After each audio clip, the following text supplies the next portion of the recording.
ठीक है। तो सबसे बड़ा क्वेश्चन है कि एलएलपी छोड़ के जाना है कि नहीं जाना है एग्ज़ाम में। और आई गेस आप लोगों के माइंड में भी ये वाला क्वेश्चन होगा, क्योंकि मुझे 3 बच्चे पूछ चुके हैं अभी तक कि मैम सिर्फ़ एक क्वेश्चन नंबर 2 रहता है जिसमें से 5 मार्क्स का एलएलपी आता है और वो भी ऑप्शनल है। मतलब हम चाहें तो क्वेश्चन नंबर 2 छोड़ के 3, 4, 5, 6 अटेम्प्ट कर लें। तो एलएलपी छोड़ के चल जाएँगे तो हो जाएगा क्या? मैं ये नॉर्मली सजेस्ट करती हूँ, देखो एलएलपी छोड़ के मत जाओ। क्यों? क्योंकि बहुत लेंथी चैप्टर नहीं है, छोटा-सा चैप्टर है, ना ही डिफ़िकल्ट चैप्टर है। जैसे कॉन्ट्रैक्ट टेक और सोगा बहुत डिफिकल्ट चैप्टर, उसमें बहुत सारी चीजें समझने की हैं, बहुत सारी चीजें कंफ्यूजिंग हैं, सोगा और कॉन्ट्रैक्ट टेक स्पेशली। बट अगर हम एलएलपी की बात करें तो इसमें कुछ भी कंफ्यूजन नहीं, एकदम डायरेक्ट डायरेक्ट प्रोसीजर दिया हुआ है, एकदम इजी इजी बातें लिखी हुई है। तो इसको पढ़ना, समझना और याद करना बिल्कुल डिफिकल्ट नहीं है, बहुत ईजी है। आप ऐसे लेके बैठोगे तो 1 घंटे में एलएलपी हो जाएगा, बहुत ज्यादा टाइम भी आपको डिवोट नहीं करना पड़ेगा। तो मेरे हिसाब से आपको एलएलपी छोड़ के नहीं जाना चाहिए। रीज़न बीइंग कि अगर मान के चलो आप एलएलपी छोड़ दोगे, मतलब आपको 3, 4, 5, 6 अटेम्प्ट करना ही पड़ेगा। बट मैडम कई बार ना कॉन्ट्रैक्ट के क्वेश्चन बहुत ज़्यादा टेक्निकल हो जाते हैं कि पूरा पढ़ने के बाद भी कई बार हमें नहीं समझ में आता है कि करेक्ट आंसर क्या है। मान के चलो ये क्वेश्चन नंबर 4 है, इसका आपको ये 6 मार्क्स का क्वेश्चन नहीं आता। मान के चलो ये क्वेश्चन नंबर 4 है, इसका 6 मार्क्स का क्वेश्चन आपको नहीं बन रहा, आपको कन्फ्यूजन हो रहा है। तो आप क्या करोगे? आप कन्फ्यूज़ हो जाओगे, यार अब तो ये वाला भी नहीं आता, ये वाला भी नहीं आता, दोनों में से कोई एक तो छोड़ना पड़ेगा, तो 5 मार्क्स तो सीधा-सीधा गए ना यहाँ। बट अगर मान के चलो आपने एलएलपी पढ़ा हो, आप एलएलपी पढ़े हो और आपको ये आता है, क्योंकि एलएलपी अगर पढ़े होगे ना, तो एलएलपी का क्वेश्चन बन ही जाएगा, इतना आई एम प्रिटी श्योर, क्योंकि एलएलपी से ना मोस्टली डायरेक्ट क्वेश्चन आता है और एलएलपी का क्वेश्चन बहुत ईज़ी रहता है कि ये अगर एलएलपी पढ़ लोगे तो मतलब पक्का है आपको ये क्वेश्चन तो बन ही जाएगा। ऐसा नहीं है कि नहीं बनेगा।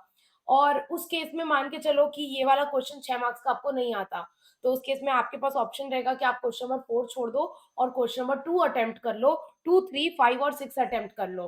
तो ऐसे क्या होंगे, आपके मार्क्स बच जाएँगे। बट अगर आप पूरा एलएलपी छोड़ के ही चल जाओगे ना, तो आप बंध जाओगे कि बाकी पूरा फिर अच्छे से आना ही चाहिए।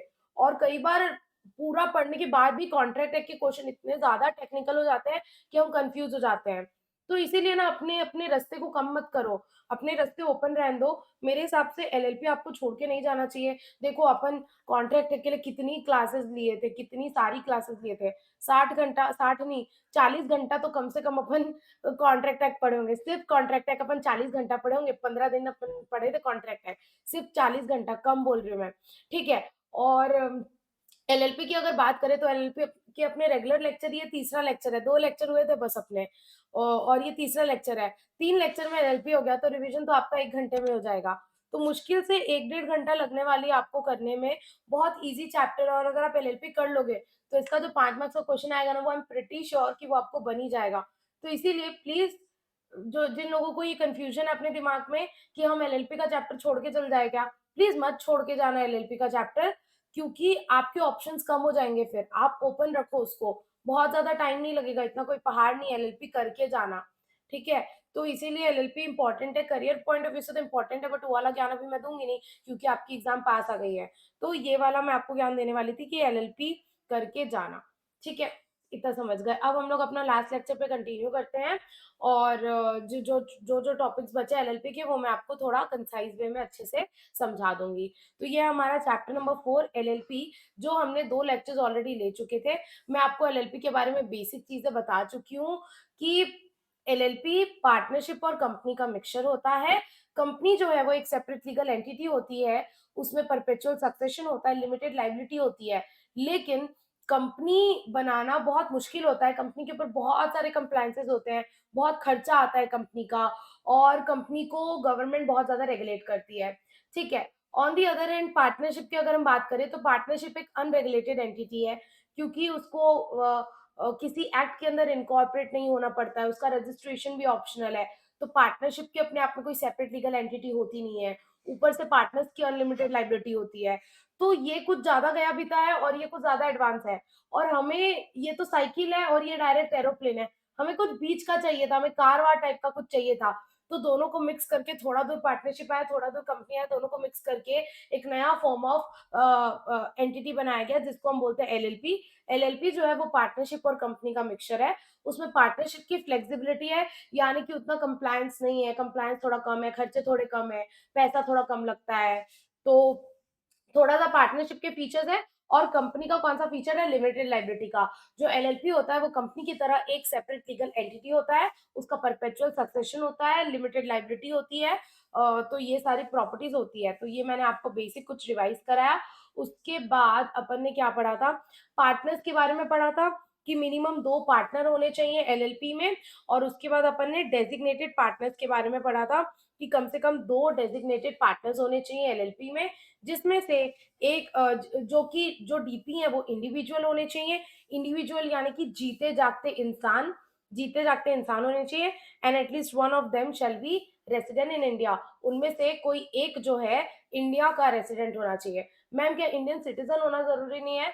नहीं, इंडियन सिटीजन होना जरूरी नहीं है। सिर्फ क्या होना चाहिए, इंडिविजुअल होने चाहिए डीपी जो है, और उनमें से कोई एक रेसिडेंट इन इंडिया होना चाहिए। ये अमेंड हो चुका है, ये मैंने आपको अमेंडमेंट वाली शीट से पढ़ाया था। आई एम अज्यूमिंग कि अभी तक तो आपने अमेंडमेंट शीट प्रिंट करा ली होंगी, क्योंकि लास्ट टाइम जब अपना एलएलपी का लेक्चर हुआ था तब आप लोग अमेंडमेंट शीट प्रिंट नहीं कराए थे। मैंने आप लोग को बोला था कि अमेंडमेंट शीट प्रिंट करा लेना, ठीक है। उसके बाद अपन ने नेम के बारे में पढ़ा था और रिजर्वेशन ऑफ यूनिक नेम के बारे में पढ़ा था, बट अपना चेंज ऑफ नेम जो है वो बचा था, ठीक है। तो चेंज ऑफ नेम पढ़ने के लिए मुझे एक बार फिर से नेम वाला टॉपिक आपको रिवाइज कराना पड़ेगा। तो मैं एक बार ये वाला टॉपिक फिर से रिवाइज करा देती हूँ कि एक एलएलपी आपको बनानी है। तो आपको एक एलएलपी बनानी है तो सबसे पहले आपको उसका नाम रखना पड़ेगा। एग्जाम्पल, इशिका एजुकेशन एलएलपी, तो ये एक नाम है। तो क्या मैं कोई भी नाम रख सकती हूँ अपने एलएलपी का? The answer is no. वो जो नाम मैं रखूंगी वो अनडिजायरेबल नहीं होना चाहिए। अनडिजायरेबल यानी कि कुछ ऐसा नाम नहीं होना चाहिए जो प्रोहिबिटेड। एग्जाम्पल, मर्डर और किडनैपिंग और इस तरह के बेहुदे वर्ड्स नहीं होने चाहिए जो अनडिजायरेबल है। दूसरा, क्या मैं ऐसा नाम रख सकती हूँ, रिलायंस एजुकेशन एलएलपी, ये नाम रख सकती हूँ? नहीं रख सकती, क्योंकि रिलायंस ऑलरेडी मुकेश अंबानी का ट्रेडमार्क है। तो अगर कोई नाम ऐसा है जो ऑलरेडी किसी एलएलपी का नाम है, या ऑलरेडी किसी दूसरी कंपनी का नाम है, या ऑलरेडी किसी का रजिस्टर्ड ट्रेडमार्क है, तो वो नाम मैं नहीं रख सकती। मैं किसी का नाम कॉपी नहीं कर सकती। मेरा नाम यूनिक होना चाहिए, किसी के जैसा आइडेंटिकल या सिमिलर नहीं होना चाहिए। क्या मैं नाइके नाम से अपनी एलएलपी का नाम रख सकती हूँ? नहीं, क्योंकि नाइके जो है वो उनका रजिस्टर्ड ट्रेडमार्क है। ये भी अपन ने अमेंडमेंट शीट से किया था। उसके बाद मैंने आपको बताया था कि आप अपना नाम कैसे रख सकते हैं। अपना नाम रखने के लिए आपको आरओसी को अप्लाई करना रहता है रन एलएलपी के थ्रू। रन एलएलपी के थ्रू आप आरओसी को अप्लाई करते हो, आरओसी को रिक्वेस्ट करते हो कि आरओसी आरओसी मैं ये नाम रखना चाहती हूँ इशिका एजुकेशन एलएलपी, क्या ये नाम अवेलेबल है? प्लीज मुझे बता दो। अगर अवेलेबल है तो मेरे लिए ये नाम रिजर्व करके रख दो, ताकि आप किसी और को ये नाम ना दो, ये वाला नाम मैं लूंगा। तो उसके लिए आपको आरओसी को अप्लाई करना पड़ता है। तो a person may apply in such form and manner, form कौन सा है? RUN LLP to the registrar for reservation of name. Reservation of name के लिए आप रन एलएलपी में क्या कर सकते हैं? रजिस्ट्रार को अप्लाई कर सकते हैं। अब रन एलएलपी मैंने आपको एमसीए की वेबसाइट में लास्ट लेक्चर में जाके दिखाया था। किस लिए?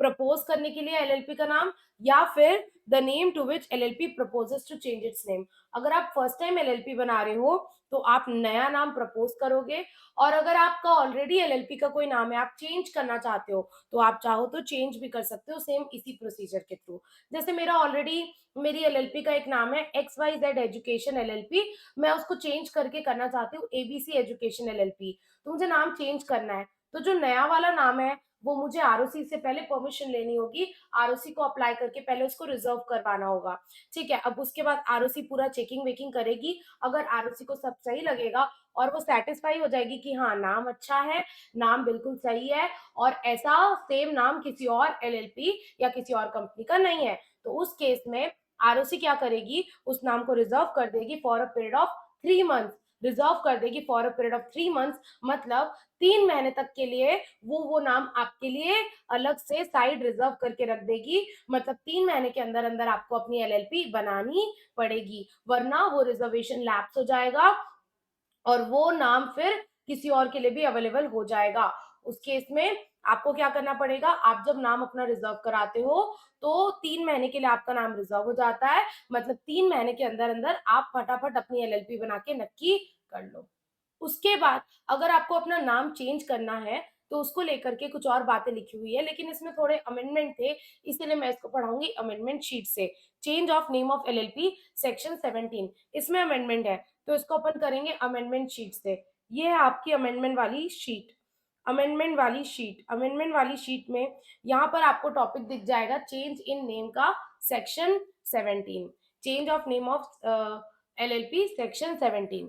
अब यहाँ पर देखो, यहाँ पर क्या बोला हुआ है, मैं आपको एग्जाम्पल के साथ समझाती हूँ।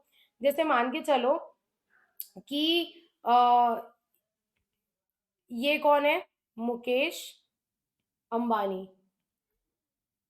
ये मैंने ना मैंने ये मैं हूं, मैंने क्या किया, मैंने एक एलएलपी बना दी।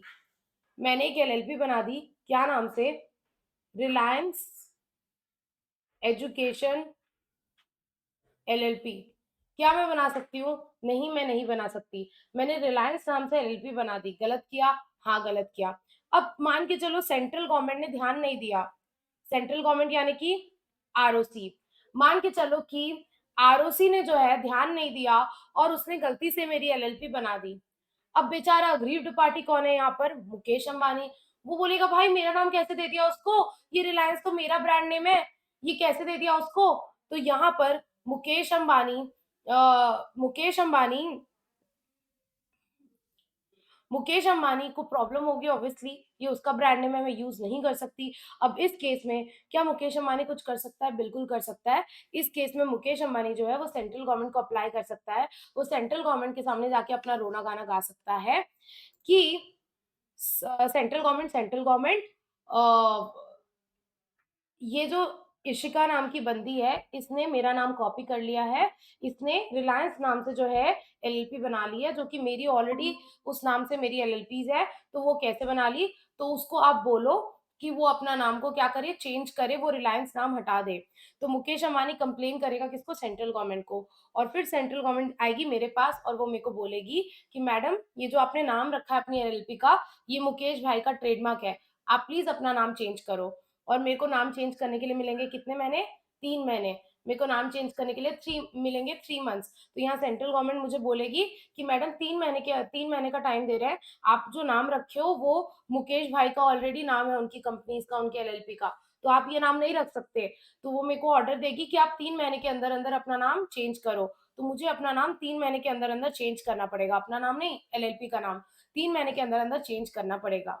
अगर मैं 3 महीने के अंदर अंदर चेंज नहीं करती हूँ, तो क्या, अगर मैं ढीठ हूँ, मैं 3 महीने के अंदर चेंज नहीं करती हूँ, तो सेंट्रल गवर्नमेंट क्या कर सकता है, सेंट्रल गवर्नमेंट बोलेगा तुम खुद कर रहे हो कि हम कर दें। तो सेंट्रल गवर्नमेंट मुझे पहले ऑप्शन दे रहा है कि मैडम या तो आप खुद से कर लो 3 महीने के अंदर चेंज।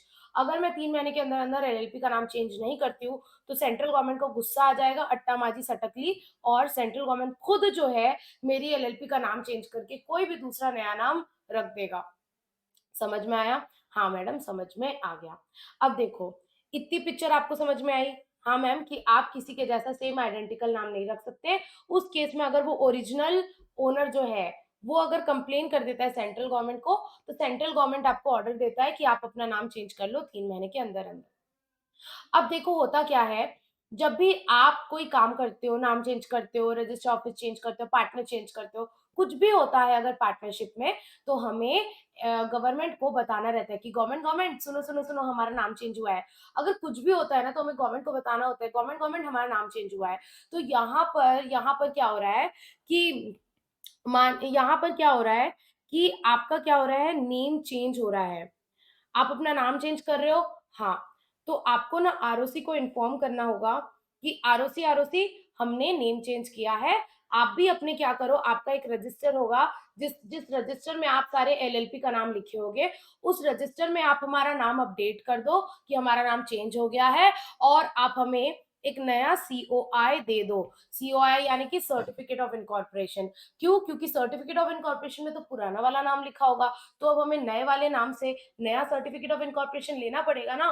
तो यहाँ पर वही बात बोल दी कि आपको सेंट्रल गवर्नमेंट ने ऑर्डर दिया कि आप 3 महीने के अंदर अंदर अपना नाम चेंज कर लो।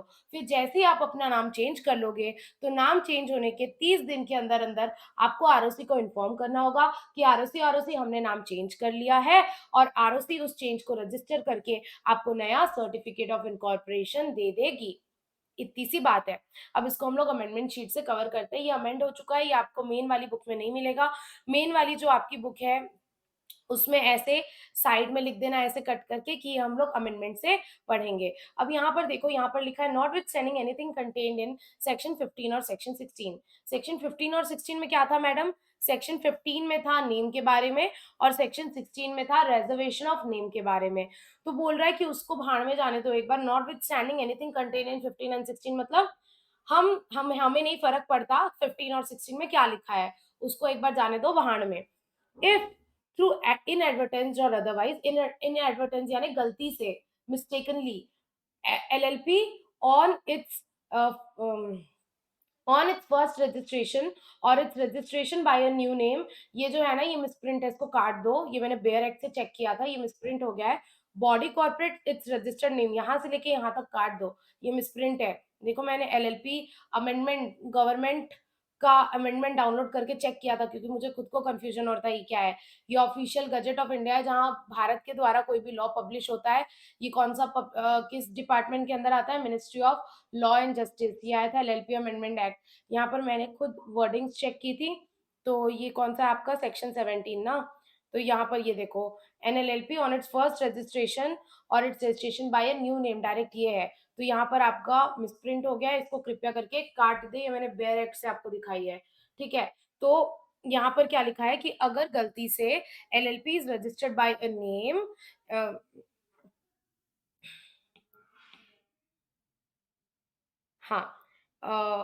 on its registered by a new name, on its registered by a new name, is registered by a name which is identical or too nearly resembles to other LLP और कंपनी और trademark. तीन चीजें दी हुई हैं कि अगर आपका नाम जो है it is registered bye a name, वो आइडेंटिकल है किससे? या तो दूसरी एलएलपी से, या तो दूसरी कंपनी से, या तो दूसरे ट्रेडमार्क से। ये तीन है। पार्टनरशिप हट चुका है, प्लीज ध्यान में रखना। अगर आपका नाम किसी पार्टनरशिप के नाम से सिमिलर है तो उससे फर्क नहीं पड़ता। आपका नाम किसी दूसरी एलएलपी या किसी दूसरी कंपनी या किसी ट्रेडमार्क से सिमिलर नहीं होना चाहिए, ठीक है। अब यहाँ पर बोल दिया, मान के चलो गलती से आपकी एलएलपी रजिस्टर्ड हो गई है ऐसे नाम से जो आइडेंटिकल है किससे? या तो दूसरी एलएलपी से, या तो कंपनी से, या तो रजिस्टर्ड ट्रेडमार्क से। उस केस में क्या होगा? On an application of such LLP or proprietor referred to in clause A or B or a company, central government may direct that LLP to change its name within a period of 3 months from the date of such direction। अब जब ये LLP का जो owner है, या ये trademark का जो प्रोपराइटर है, प्रोपराइटर यानी ओनर, ट्रेडमार्क के केस में ओनर होगा, एलएलपी के केस में पार्टनर्स या डीपी होंगे, और कंपनी के केस में उनके मेंबर्स होंगे। तो यहाँ पर वही बोल दिया कि या तो वो एलएलपी, वो कंपनी, या तो फिर वो ट्रेडमार्क का ओनर अगर सेंट्रल गवर्नमेंट को एप्लीकेशन देते हैं on an application of such LLP और प्रोपराइटर और कंपनी, जब वो कंपनी, एलएलपी या प्रोपराइटर अगर सेंट्रल गवर्नमेंट को एप्लीकेशन देते हैं, तो सेंट्रल गवर्नमेंट में direct such LLP to change its name. Central government मेरे को ऑर्डर देगी कि मैडम अपने एलएलपी का नाम चेंज करो 3 महीने के अंदर अंदर, from the date of such direction. समझ में आया? मतलब अगर मैंने रिलायंस नाम से एलएलपी बना ली, तो रिलायंस मुकेश अंबानी का ऑलरेडी कंपनी है, तो रिलायंस मेरे को नहीं, रिलायंस सेंट्रल गवर्नमेंट को कंप्लेन कर सकती है, एप्लीकेशन दे सकती है कि इसको बोलो अपना नाम चेंज करे। फिर सेंट्रल गवर्नमेंट मुझे डायरेक्शन देगी कि मैडम अपनी एलएलपी का नाम चेंज करो, कितने महीने के अंदर अंदर? 3 महीने के अंदर अंदर। समझ में आया? अब यहाँ पर एक छोटी सी बात है कि ये जो एप्लीकेशन मुकेश अंबानी दे सकता है, रिलायंस दे सकती है, वो सिर्फ मेरे इनकॉर्पोरेशन यानी मेरे नाम रखने के 3 साल के अंदर अंदर दे सकते हैं। 3 साल के बाद वो राइट अपना खो देंगे। एग्जाम्पल देती हूँ मैं आपको। मान के चलो ये मेरी एलएलपी इनकॉर्पोरेट हुई है 2022 में, 2022 में, तो मुकेश अंबानी मेरे अगेंस्ट कंप्लेन कब तक कर सकता है? 1 जनवरी 2022 को मैंने ये एलएलपी बनाई, तो वो 1 जनवरी 2023, 2024, 2025, 1 जनवरी 2025 को 3 साल हो जाएँगे। 3 साल हो गए मेरी एलएलपी बने, सब मेरे को इस नाम से जान चुके हैं। अब आप सोच-सोच के मत जगो, अब आप कंप्लेन नहीं कर सकते। अब आप सेंट्रल गवर्नमेंट को कंप्लेन नहीं कर सकते कि इसने मेरा नाम कॉपी कर लिया, इसको बोलो अपना नाम चेंज करे। ये राइट मुकेश अंबानी के पास कब तक रहेगा? सिर्फ 3 साल तक। मैंने अपना नाम कब रखा? 1 जनवरी 2022। उसके 3 साल तक ही ओरिजिनल नाम वाला मेरे अगेंस्ट कंप्लेन कर सकता है। 3 साल के बाद वो अपना कंप्लेन करने का राइट खो देगा। यहाँ पर वही वाली बात लिखी है कि वो जो एप्लीकेशन देगा ना सेंट्रल गवर्नमेंट को शैल बी मेंटेनेबल, वो एप्लीकेशन तभी मेंटेनेबल होगा within a period of 3 years from the date of incorporation और रजिस्ट्रेशन और चेंज ऑफ नेम। जिस दिन या तो मैंने इनकॉर्पोरेशन किया या मैंने नाम चेंज करके रिलायंस नाम रखा, उसके 3 साल तक ही मुकेश अंबानी या रिलायंस मेरे अगेंस्ट केस कर सकते हैं सेंट्रल गवर्नमेंट को, अदरवाइज नहीं कर सकते, मेरे अगेंस्ट एप्लीकेशन दे सकते हैं। कब तक? 3 साल तक। समझ में आया? हाँ मैडम, समझ में आ गया। अब यहाँ पर वही वाली बात लिखी हुई है। अच्छा, आई एम रियली सॉरी, मैंने एक छोटी-सी गलती कर दी। ये जो मैंने आपको बताया था ना कि अब मान के चलो हमने सेंट्रल गवर्नमेंट के डायरेक्शन पे नाम चेंज कर लिया। अब आपने नाम चेंज कर लिया, तो आपको आरओसी को इन्फॉर्म करना पड़ेगा। 30 डेज़ मोना बोला था मैंने, वो 30 डेज़ नहीं है, 15 डेज़ है। आपको 15 डेज़ के अंदर-अंदर आरओसी को इन्फॉर्म करना होगा। तो यहाँ पर वही वाली बात लिखी है, where the LLP changed its name. अब हमने नाम चेंज कर लिया, तो within a period of 15 days from such change, 15 days के अंदर-अंदर हमें किसको नोटिस देना पड़ेगा? आरओसी को नोटिस देना पड़ेगा। आरओसी को नोटिस देना पड़ेगा along with the order of central government. और उस केस में आरओसी क्या करेगा? Who carry out necessary changes, ROC necessary changes करेगा और हमें नया सर्टिफिकेट ऑफ इनकॉर्पोरेशन दे देगा। कितने दिन के अंदर? 30 दिन के अंदर of such change in the certificate of incorporation. यानी कि मान के चलो अगर 1 फरवरी को मैंने आरओसी को एप्लीकेशन दिया, कब? 1 फरवरी को, सॉरी, 1 फरवरी को मैंने नेम चेंज किया, तो मुझे आरओसी को कब तक बताना है? मुझे आरओसी को बताना पड़ेगा 15 दिन के अंदर, यानी 15 फरवरी तक, 16 फरवरी। 16 फरवरी तक मुझे आरओसी को बताना पड़ेगा 15 दिनों के अंदर-अंदर। अब आरओसी को कब तक मुझे सीओआई दे देना है? Within 30 days from change, 13 days from receipt नहीं, 1 फरवरी से 30 दिन के अंदर। यानी कि फरवरी में तो सिर्फ 28 दिन होते हैं और 1 फरवरी को तो छोड़ दो, तो फरवरी के हुए 27 दिन और मार्च के हो जाएँगे 1, 2, 3, 27, 28, 29, 30, यानी कि 3 मार्च तक आरओसी को मुझे सर्टिफिकेट ऑफ इनकॉर्पोरेशन इश्यू करना होगा। क्या आप ये डेट समझ रहे हैं? ये है नाम चेंज की डेट। अब जिस दिन नाम चेंज हुआ, उसके 15 दिन के अंदर-अंदर मुझे आरओसी को इन्फॉर्म करना पड़ेगा अबाउट नेम चेंज और फिर आरओसी को मुझे new certificate of incorporation issue करना है कितने दिन के अंदर? Within 30 days from change of name, मतलब यहाँ से 30 डेज, 1 फरवरी से 30 डेज, ना कि 15 फरवरी से 30 डेज। नेम चेंज से 30 डेज के अंदर। समझ में आया? ठीक है। तो अब आरओसी को मुझे नया सर्टिफिकेट ऑफ इनकॉर्पोरेशन इश्यू करना पड़ेगा। रियली सॉरी, एक गलती हो गई। And within 30 days of such change in certificate of incorporation, such LLP shall change its name in the LLP agreement. Really sorry, एक छोटी सी मिस्टेक हो गई। मिस्टेक ये है कि यहाँ पर अपना नाम चेंज किया अपन ने 15 दिन के अंदर, यानी कि 16 फरवरी तक अपन को विथिन 15 डेज आरओसी को इन्फॉर्म करना पड़ेगा। फिर आरओसी जब हमें सर्टिफिकेट ऑफ इनकॉर्पोरेशन देगी, उसका कोई डेडलाइन नहीं दिया हुआ है। फिर आरओसी नेसेसरी चेंजेस करेगी और उसको जितना भी दिन लगे वो हमें नेसेसरी सर्टिफिकेट ऑफ इनकॉर्पोरेशन देगी। उसके बाद आपको मैंने बताया था कि सारे पार्टनर्स आपस में एक अग्रीमेंट में एंटर करते हैं, जिसको हम बोलते हैं एलएलपी अग्रीमेंट। एलएलपी अग्रीमेंट, सारे पार्टनर्स एक अग्रीमेंट में एंटर करते हैं जिसको बोलते हैं हम एलएलपी अग्रीमेंट। अब एलएलपी अग्रीमेंट में एलएलपी का नाम लिखा हुआ रहता है, जैसे यहाँ पर एलएलपी का नाम लिखा हुआ होगा रिलायंस एजुकेशन एलएलपी। तो अब यहाँ पर क्या हो जाएगा, मुझे इसमें भी नाम चेंजेस करना पड़ेगा। यस, मुझे अपने एलएलपी अग्रीमेंट को भी अपडेट करना पड़ेगा। तो इसके लिए हमें 30 डेज मिले हैं। मैं हमेशा डेज में कंफ्यूज हो जाती हूँ, ये चीज आप ध्यान में रखना। क्या कि आपने नाम चेंज कर लिया, उसके बाद आपको 15 दिन के अंदर आरओसी को इन्फॉर्म करना पड़ेगा। फिर आरओसी नेसेसरी चेंजेस करेगा, आपको नया सर्टिफिकेट ऑफ इनकॉर्पोरेशन दे देगा। जिस दिन आपको नया सर्टिफिकेट ऑफ इनकॉर्पोरेशन मिल जाता है, उसके 30 दिन के अंदर-अंदर आपको अपने एलएलपी एग्रीमेंट में भी नाम चेंज कर लेना है, अपने एलएलपी एग्रीमेंट को अपडेट कर लेना है। यहाँ पर वही लिखा है कि आप रजिस्ट्रार को इन्फॉर्म कर दोगे, वो आपको नया सर्टिफिकेट ऑफ इनकॉर्पोरेशन दे देगा। और सर्टिफिकेट ऑफ इनकॉर्पोरेशन मिलने के 30 दिन के अंदर-अंदर you shall change your name in the LLP agreement. उस आपको अपने एलएलपी एग्रीमेंट को भी अपडेट कर लेना है। अब यहाँ पर वो वाली बात हो गई जो मैंने बताया था ना कि अगर मैं खुद से नाम चेंज नहीं करती तो क्या?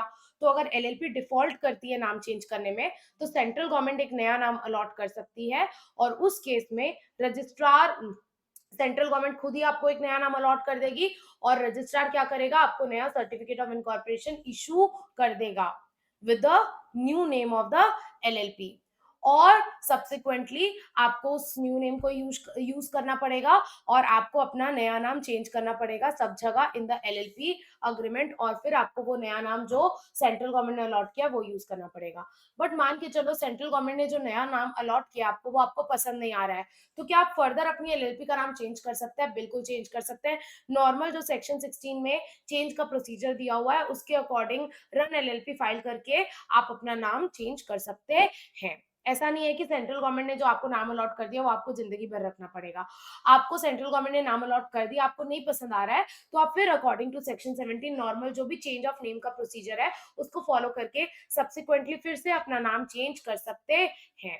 समझ में आया? तो मैं इसको 2 मिनट में रिवाइज करती हूँ मैंने क्या बोला। यहाँ पर बात है कि अगर आप किसी का नाम कॉपी कर लेते हो, किसी के ट्रेडमार्क का नाम, किसी एलएलपी का नाम या किसी कंपनी का नाम, तो वो जो ओरिजिनल ओनर है वो सेंट्रल गवर्नमेंट को एप्लीकेशन फाइल कर सकता है 3 साल के अंदर-अंदर, और फिर सेंट्रल गवर्नमेंट आपको ऑर्डर देगा कि आप अपना नाम चेंज करो 3 महीने के अंदर-अंदर, और आप अपना नाम चेंज कर लेते हो, तो 15 दिन के अंदर आपको आरओसी को इन्फॉर्म करना पड़ेगा। आरओसी आपको नया सीओआई दे देगा और जब आरओसी आपको नया सीओआई दे देगा, उसके 30 दिन के अंदर-अंदर आपको एलएलपी एग्रीमेंट में चेंजेस कर लेने हैं। अब अगर आप खुद से अपना नाम चेंज नहीं करते हो, तो सेंट्रल गवर्नमेंट आपका नाम चेंज कर देगा और आरओसी आपको नया सर्टिफिकेट ऑफ इनकॉर्पोरेशन दे देगा। फिर आपको वो नया नाम हर जगह यूज करना पड़ेगा। लेकिन आपको सेंट्रल गवर्नमेंट का नाम दिया हुआ पसंद नहीं आ रहा है, तो आप फिर से उसको चेंज कर सकते हो by following the normal procedure of change of name given in section 16। समझ में आया? तो ये था आपका पूरा चेंज ऑफ नेम का प्रोसीजर। आई होप आपको समझ में आ गया। ये हमने अमेंडमेंट शीट से पढ़ा है क्योंकि ये अमेंड हो चुका है। उसके बाद हम नेक्स्ट सेक्शन में आते हैं। ये मैं ऑलरेडी आपको लास्ट टाइम बता चुकी थी, steps of incorporation. Next topic में आ जाओ, पार्टनर्स एंड देयर रिलेशन वाला। पार्टनर्स एंड देयर रिलेशन वाले टॉपिक में आ जाओ। ठीक है, नेक्स्ट टॉपिक में आ जाओ, पार्टनर्स एंड देयर रिलेशन वाला। पार्टनर्स एंड देयर रिलेशन वाले में एक बात लिखी हुई है। क्या लिखी हुई है कि पार्टनर्स की लायबिलिटी क्या होगी, पार्टनर्स का दूसरे पार्टनर्स के साथ क्या रिलेशन है और पार्टनर्स का एलएलपी के साथ क्या रिलेशन है। मैंने आपको पार्टनरशिप के केस में बताया था, जैसे अगर राजू, फरहान और रैंचो तीनों पार्टनर्स हैं, तो पार्टनरशिप अगर ये हम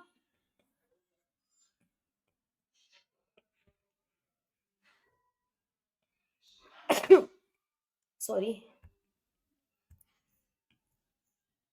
पार्टनरशिप फर्म के केस में हर पार्टनर एक दूसरे का एजेंट होता है, जिसको हमने बहुत अच्छे से पढ़ा था, माँ का कंसेप्ट जिसको हम बोलते हैं म्यूचुअल एजेंसी का कंसेप्ट।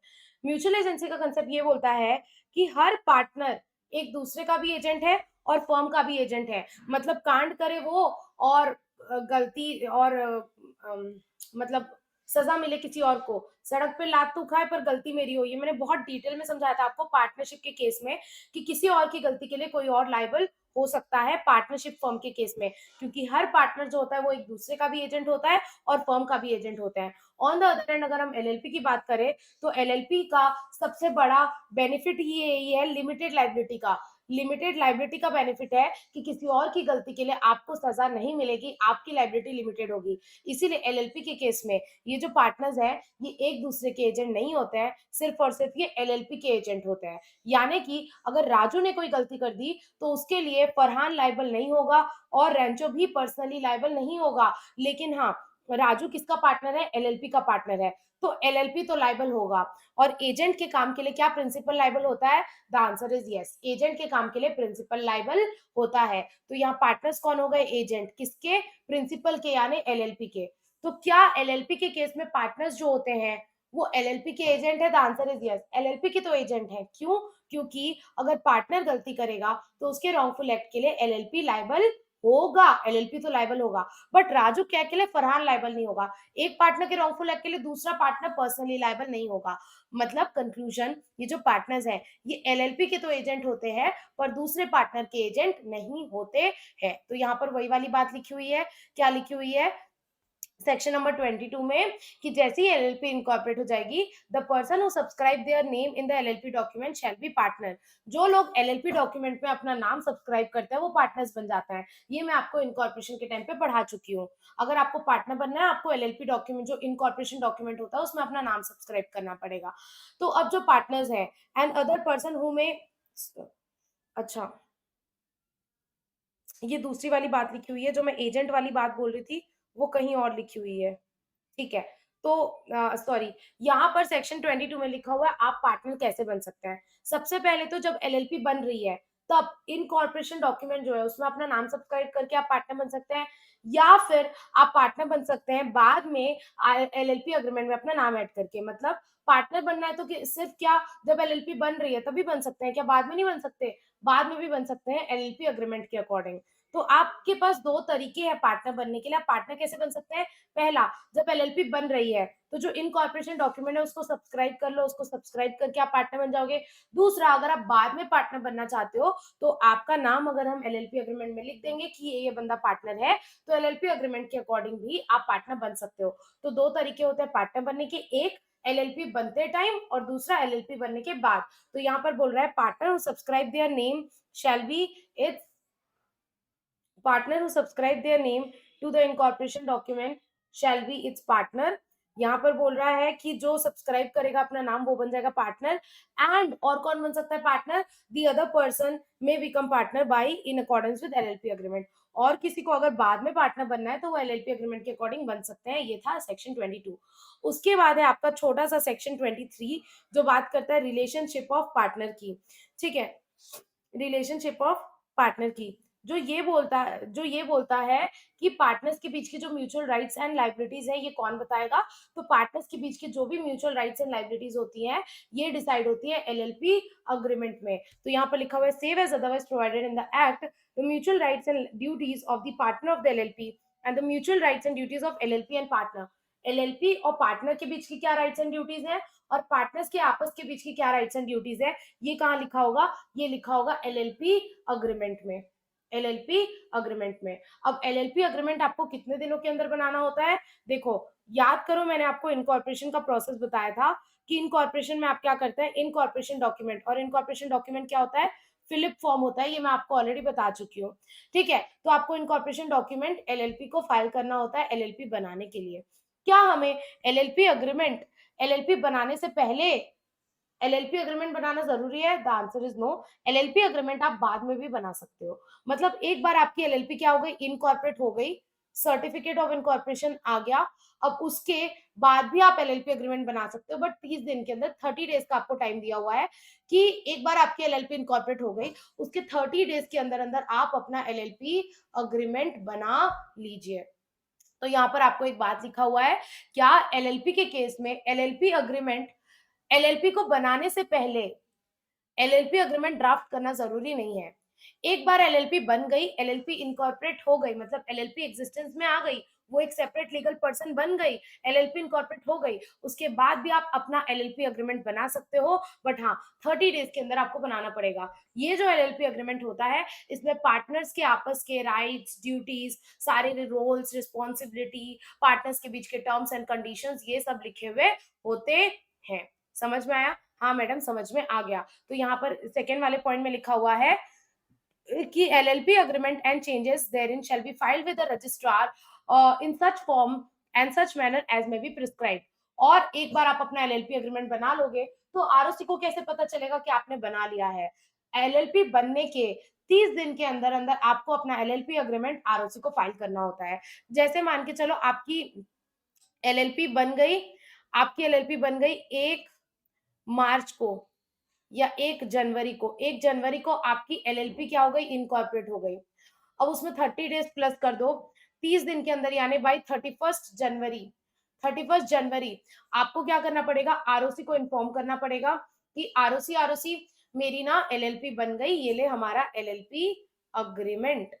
जब एलएलपी इनकॉर्पोरेट हो जाती है उसके 30 दिन के अंदर अंदर विद इन 30 डेज, जब एलएलपी इनकॉर्पोरेट हो गई तो उसके 30 दिन के अंदर आपको एलएलपी अग्रीमेंट आरओसी को सबमिट करना होगा। ये ले हमारी एलएलपी बन चुकी है, ये ले हमारा अग्रीमेंट भी बन चुका है, ये ले कॉपी ऑफ हमारा एलएलपी अग्रीमेंट। ये एलएलपी अग्रीमेंट आपको आरओसी को फाइल करना होता है 30 दिन के अंदर अंदर, मतलब बाई 31 जन। कौन से फॉर्म में, इसका एक फॉर्म होता है, उस फॉर्म का नाम है ई फॉर्म 3। ये फॉर्म याद रखना पड़ेगा, हाँ याद रखना पड़ेगा। तो ये एलएलपी अग्रीमेंट आपको ई फॉर्म 3 में आरओसी को 30 दिन के अंदर अंदर फाइल करना होता है। अब मैम ये एलएलपी अग्रीमेंट में हम बाद में कोई चेंजेस करना चाहते हैं तो कर सकते हैं क्या? बिल्कुल कर सकते हो, लेकिन जब भी आप एलएलपी अग्रीमेंट में चेंजेस करोगे तो वो चेंजेस भी तो आरओसी को बताने पड़ेंगे ना। हर चीज आपको आरओसी को इन्फॉर्म करना पड़ता है, आरओसी बहुत पॉजिटिव है।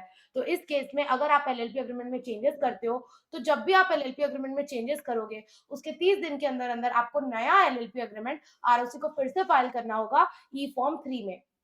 तो यहाँ पर एक बात लिखी हुई है कि एलएलपी अग्रीमेंट जो है वो आपको आरओसी को फाइल करना होगा ई फॉर्म 3 में। ई फॉर्म कौन से फॉर्म में? ई फॉर्म 3 में within such time as may prescribe. कितने दिन के अंदर करना होता है? यहाँ मैंने लिखा है with in 30 days of incorporation of change. First time LLP incorporate हो रही है तो इनकॉर्पोरेशन के 30 दिन के अंदर, अगर बाद में आप एलएलपी अग्रीमेंट में चेंजेस कर रहे हो तो उस चेंज के 30 दिन के अंदर अंदर आपको ई फॉर्म 3 में एलएलपी अग्रीमेंट आरओसी को फाइल करना होगा। ठीक है। अब मान के चलो अगर हमने एलएलपी अग्रीमेंट में पार्टनर्स के बीच की राइट्स एंड ड्यूटीज नहीं बताई तो आपको बोला है कि पार्टनर्स के बीच का रिलेशन क्या होगा, पार्टनर्स के बीच के आपस की म्यूचुअल राइट्स एंड लायबिलिटीज क्या होगी, ये हम कहाँ बताते हैं? ये हम एलएलपी अग्रीमेंट में बताते हैं। बट मान के चलो अगर एलएलपी अग्रीमेंट में हमने नहीं बताया है तो फिर उस केस में आप कौन से राइट्स एंड लायबिलिटीज होंगे पार्टनर्स के, जो कि फर्स्ट शेड्यूल में लिखे हुए हैं। याद करो मैंने आपको बताया था कि 4 शेड्यूल्स है आपके एलएलपी एक्ट में। कहाँ बताया था? यहाँ पर बताया था। फर्स्ट डे मैंने आपको दिखाया था, बेयर एक्ट में दिखाया भी था कि आपके एलएलपी एक्ट में 4 शेड्यूल है। फर्स्ट शेड्यूल में क्या लिखा हुआ है? फर्स्ट शेड्यूल में लिखा हुआ है mutual rights and duties of the partners. Second schedule में कन्वर्जन, सेकंड थर्ड फोर्थ में कन्वर्जन के बारे में बात कर रहा है। फर्स्ट शेड्यूल में लिखा हुआ है mutual rights and liabilities of partners. But ये वाली म्यूचुअल राइट्स एंड लायबिलिटीज हम कब फॉलो करते हैं? जब फॉर्मल उसके रिस्पेक्ट में एलएलपी अग्रीमेंट नहीं है। मतलब पहले पहला दर्जा किसको देते हैं? हम पहला दर्जा देते हैं एलएलपी अग्रीमेंट को। अगर एलएलपी अग्रीमेंट में राइट्स एंड ड्यूटीज डिफाइंड है तो हम उसको फॉलो करेंगे, और अगर एलएलपी अग्रीमेंट में पार्टनर्स के बीच की राइट्स एंड ड्यूटीज नहीं बताई हुई है तो हम जाएंगे फर्स्ट शेड्यूल में। फिर फर्स्ट शेड्यूल में जो पार्टनर्स की राइट्स एंड ड्यूटीज होगी वो पार्टनर्स को फॉलो करनी होगी। समझ में आया? मतलब कहाँ थे हम? तो हम यहाँ थे, कहाँ थे? यहाँ थे। ठीक है।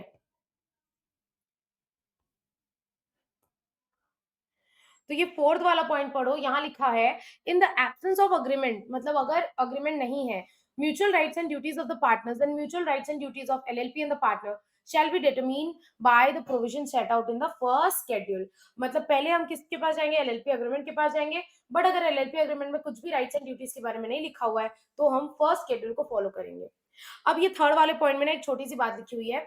कई बार पार्टनर्स जो होते हैं ना, एलएलपी बनने से पहले ही कुछ अग्रीमेंट कर लेते हैं आपस में कि हमारे टर्म्स ये होंगे, हमारा प्रॉफिट शेयरिंग इतना होगा, हमारी सैलरी इतनी होगी, हमारी राइट्स ये होगी, हमारी ड्यूटीज ये होगी। कई बार ना एलएलपी बनने से पहले ही वो अग्रीमेंट में एंटर कर लेते हैं। अब मान के चलो अभी तो एलएलपी बनी नहीं है तो वो अग्रीमेंट एलएलपी के ऊपर तो लागू होगा नहीं, क्योंकि वो अग्रीमेंट तब बना था जब एलएलपी बनी भी नहीं थी। एलएलपी बनाने से पहले ही पार्टनर्स ने आपस में अग्रीमेंट में एंटर कर लिया। अब होता क्या है, मान के चलो एलएलपी बन गई तो पार्टनर सोचते हैं यार फिर से नया अग्रीमेंट बनाएंगे।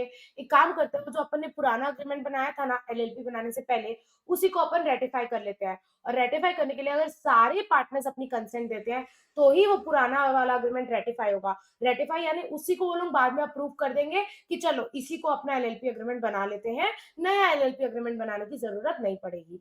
तो थर्ड वाले पॉइंट में ये लिखा हुआ है कि अगर एलएलपी बनाने से पहले ही पार्टनर्स ने कोई अग्रीमेंट में एंटर कर रखा था और वो लोग उसी को बाद में भी एलएलपी एग्रीमेंट बनाना चाहते हैं, बाद में भी उसको वैलिड करना चाहते हैं, तो उसके लिए उसको सारे पार्टनर्स रेटिफाई करेंगे तो ही वो वैलिड होगा।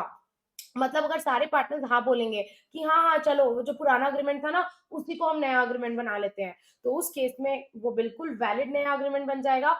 बट 4 पार्टनर्स हैं, 4 में से 3 हाँ बोल रहे हैं, 1 भी मना कर रहा है, तो वो पुराना वाला एग्रीमेंट वैलिड नहीं होगा। तो थर्ड वाले पॉइंट में देखो क्या लिखा हुआ है, थर्ड वाले पॉइंट में लिखा हुआ है, an agreement in writing made before the incorporation of LLP. Partners ने कोई एग्रीमेंट बनाया था एलएलपी बनाने से पहले, between the partners who subscribe their name to incorporation document may impose obligation on the LLP। वो लोग LLP के ऊपर ऑब्लिगेशन इम्पोज कर सकता है कब, provided such agreement is ratified by all the partners after the incorporation of LLP। एक condition है कि वो जो पुराना अग्रीमेंट था, जो एलएलपी बनाने के पहले बनाया गया था, वो तभी ऑब्लिगेशन इम्पोज करेगा, यानी वो तभी वैलिड होगा जब उसको रेटिफाई कर देंगे ऑल द पार्टनर्स। अब यहाँ ऑल वर्ड बहुत इंपॉर्टेंट है, क्योंकि अगर एक भी पार्टनर मना किया तो फिर वो वैलिड नहीं होगा। देखो मैंने इजी लैंग्वेज में यहाँ करके आपको लिख दिया हुआ है कि old agreement can be ratified by all the partner as LLP agreement rather making new agreement. New agreement बनाने की जगह हम ओल्ड अग्रीमेंट को भी रेटिफाई कर सकते हैं सारे पार्टनर्स मिलकर के। तो ये था आपका रिलेशन ऑफ पार्टनर्स को लेकर के सेक्शन नंबर 23। सेक्शन नंबर 24 बहुत ज्यादा इजी है, जो सेजेशन ऑफ पार्टनरशिप इंटरेस्ट के बारे में बात करता है कि अगर मैं वॉलंटरली रिजाइन करना चाहती हूँ, मैं छोड़ के जाना चाहती हूँ, तो जा सकती हूँ क्या? हाँ। कैसे? As per LLP agreement. मतलब बाकी सारे पार्टनर्स के साथ अग्रीमेंट करके जैसा एलएलपी अग्रीमेंट में लिखा है उसके अकॉर्डिंग मैं एलएलपी छोड़ के जा सकती हूँ। बट अगर एलएलपी अग्रीमेंट में कुछ नहीं लिखा है तो उस केस में मैं 30 दिन का नोटिस देके छोड़ के जा सकती हूँ। मतलब मुझे 30 दिन का नोटिस देना पड़ेगा। मैं ऐसा नहीं कर सकती कि आज मैंने नोटिस दिया और आज ही मैं छोड़ के भाग गई। नहीं, मुझे 30 दिन का नोटिस देना पड़ेगा कि सर मैं नोटिस दे रही हूँ आपको, मैं छोड़ के जा रही हूँ, अगले 30 दिन के बाद मैं छोड़ के चल जाऊंगी। तो यहाँ पर रेजिग्नेशन की बात किया हुआ है कि अगर आपको खुद से छोड़ के जाना है तो a partner may cease to be a partner. अगर आपको नहीं रहना है पार्टनर तो according to LLP agreement, agreement with other partner, जैसा अग्रीमेंट में लिखा है उसके अकॉर्डिंग आप रिजाइन कर सकते हो। But in absence of agreement, मतलब अगर अग्रीमेंट में कुछ नहीं लिखा है तो आप कैसे रिजाइन कर सकते हो? By giving notice in writing of not less than 30 days to other partner. 30 दिन का कम से कम आपको नोटिस देना पड़ेगा अदर पार्टनर्स को। समझ में आया? तो या तो एलएलपी अग्रीमेंट के अकॉर्डिंग, एलएलपी अग्रीमेंट के अकॉर्डिंग, और अगर एलएलपी अग्रीमेंट नहीं है तो कैसे आप रिजाइन कर सकते हो? 30 दिन का नोटिस देके, नोटिस ऑफ एटलीस्ट 30 डेज, कम से कम 30 डेज का आपको नोटिस पीरियड देना पड़ेगा। उसके बाद एक कंपलसरी सेसेशन की बात हो रही है कि अगर एक पार्टनर की डेथ हो जाती है या एलएलपी डिसॉल्व हो जाता है तो ऑब्वियसली कंपलसरीली वो डिसॉल्व हो जाएंगे, मतलब वो सीज हो जाएंगे टू बी अ पार्टनर। किसी की पार्टनर की डेथ हो गई तो ऑटोमेटिकली अब वो पार्टनर नहीं रहा, पूरी एलएलपी डिसॉल्व हो गई तो ऑटोमेटिकली अब कोई भी पार्टनर नहीं रहा। या फिर अगर वो पगला हो गया, और है ये कौन डिक्लेयर करता है? ये कोर्ट डिक्लेयर करता है। अगर आप खुद बोल रहे हो मैं पागल हूँ तो वो वैलिड नहीं होगा। कोर्ट जब आपको पागल डिक्लेयर कर देता है तो आप क्या करते हैं? आप अब कॉन्ट्रैक्ट करने के लिए कंपीटेंट नहीं है और आप अपने आप पार्टनर से हट जाते हो। अब आप पार्टनर नहीं रहे कब? अगर आप अनसाउंड माइंड डिक्लेयर हो जाते हो। अनसाउंड माइंड यानी पगले। और लास्ट इंसॉल्वेंट वाला पॉइंट है, अगर आपका दिवाला निकल गया, अगर आप इंसॉल्वेंट हो गए तो अब you are no more competent to contract, अब आप पार्टनर नहीं बन सकते। अब यहाँ पर एक पॉइंट लिखा हुआ है कि इंसॉल्वेंट हो कि नहीं हो ये कोर्ट डिक्लेयर करता है, ठीक है। अब कोर्ट को डिक्लेयर करने के लिए आपको कोर्ट को एप्लीकेशन देना पड़ता है कि कोर्ट मेरी लाइबिलिटीज बहुत ज्यादा हो चुकी है, मैं अपनी लाइबिलिटीज चुकाने के काबिल नहीं हूँ, प्लीज मुझे इंसॉल्वेंट डिक्लेयर कर दो। तो पहले आप अप्लाई करते हो कोर्ट को, प्लीज मुझे एडजुडिकेट कर दो एज ए इंसॉल्वेंट, मतलब मुझे डिक्लेयर कर दो एज ए इंसॉल्वेंट। तो यहाँ पर भी आपने कोर्ट को अप्लाई कर दिया, मतलब ऑब्वियसली आप अपनी लाइबिलिटी नहीं चुका पा रहे हो। तो उस केस में भले अभी कोर्ट ने अभी तक आपको इंसॉल्वेंट डिक्लेयर किया नहीं है, बट आने वाले फ्यूचर में तो कर देगा, तो अभी भी आप डिस्क्वालीफाई हो गए हैं। मतलब if you have applied to be adjudicated as insolvent, अभी तक सिर्फ आपने अप्लाई किया है, कोर्ट ने आपको डिक्लेयर नहीं किया है, तो भी आप पार्टनर से हट गए, तो भी आप डिस्क्वालीफाई हो गए और डिक्लेयर्ड एज इंसॉल्वेंट। और अगर कोर्ट ने आपको डायरेक्टली डिक्लेयर कर दिया एज इंसॉल्वेंट तो भी आप डिस्क्वालीफाई हो गए, you will cease to be a partner. Now you are no more competing to contract. कब? अगर आपने अप्लाई किया है कोर्ट को कि कोर्ट आपको इंसॉल्वेंट डिक्लेयर करे, कोर्ट का अभी तक जजमेंट नहीं आया है, और दूसरा कोर्ट ने आपको डिक्लेयर कर दिया एज अ इंसॉल्वेंट। समझ में आया? मतलब अगर आपने अप्लाई किया और अभी तक कोर्ट ने आपको इंसॉल्वेंट डिक्लेयर नहीं किया है तो भी आप डिस्क्वालीफाई हो जाओगे and you will cease to be a partner. यहाँ पर समझ में आया सेकंड वाला पॉइंट, ये तो था कंपल्सरी सेसेशन का। उसके बाद यहाँ पर एक बात लिखी हुई है कि भले you stop to be a partner, you know what, you will still be liable until you inform ROC. यहाँ पर एक बात लिखी हुई है कि आरओसी को ना 30 डेज के अंदर अंदर इन्फॉर्म करना होता है। अब ये वाली बात कहाँ पर लिखी हुई है मैं बताऊं?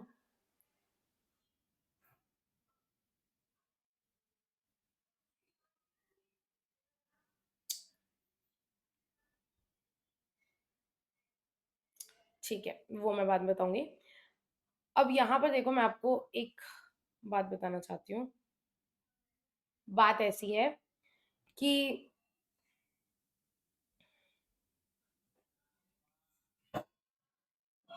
ये बंदा मिस्टर ए था, इन्होंने रिजाइन कर दिया, अब ये पार्टनर नहीं रहे। ये क्या है? ये है एलएलपी और ये है आरओसी। अब देखो, जब भी पार्टनरशिप में कोई चेंज होता है, जैसे मिस्टर ए छोड़ के चले गए, पहले कौन था? पहले ए बी सी था, अब ए चला गया तो अब बी और सी बचे हैं। तो जब भी कोई चेंज होता है ना, तो हमें आरओसी को इन्फॉर्म करना होता है कि आरओसी आरओसी, अब मिस्टर ए पार्टनर नहीं रहे। और मान के चलो कि 1 जनवरी को मिस्टर ए छोड़ के चले गए, आपने आरओसी को इन्फॉर्म किया 15 जनवरी को। तुमको पता है मिस्टर ए की लायबिलिटी कब तक की रहेगी? भले वो 1 तारीख को छोड़ के जा चुके हैं, लेकिन फिर भी मिस्टर ए 15 जनवरी तक इस एलएलपी के सारे काम के लिए लायबल होंगे। बात समझ रहे हो?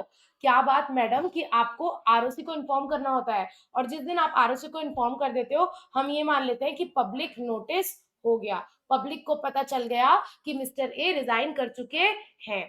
और एक बार आप आरओसी को नोटिस दे दोगे कि हाँ मिस्टर ए जा चुके हैं, उसके बाद ही मिस्टर ए अपनी लाइबिलिटी से मुक्त होंगे। मतलब मान के चलो 1 जनवरी से 15 जनवरी के बीच में कुछ कांड हो गया, क्या उस कांड के लिए मिस्टर ए भी लायबल होंगे? आप बोलोगे मैम नहीं होना चाहिए, क्योंकि मिस्टर ए तो ऑलरेडी 1 जनवरी को जा चुके हैं छोड़ के। मैं बोलूं, 1 जनवरी को भले ही मिस्टर ए छोड़ के जा चुके हैं, लेकिन आपने आरओसी को नोटिस तो 15 जनवरी को दिया ना। तो अगर आपने नोटिस आरओसी को 15 जनवरी को दिया, तो मिस्टर ए जो है ना, वो 15 जनवरी तक के सारे कामों के लिए लायबल होंगे। मतलब मान के चलो 10 जनवरी को कुछ कांड हो गया और फर्म के ऊपर 1 करोड़ की लायबिलिटी आ गई, वो 1 करोड़ देने के लिए मिस्टर ए भी लायबल हो जाएंगे। बात समझ में आई? यानी मिस्टर ए की लायबिलिटी जो है ना, वो कब तक रहेगी? जब तक हम आरओसी को नोटिस नहीं दे देते। मतलब जब तक आरओसी को आप नोटिस नहीं दे देते, तब तक A will be deemed to be a partner. भले ए रिजाइन कर चुका है, लेकिन हम उसको पार्टनर मानेंगे।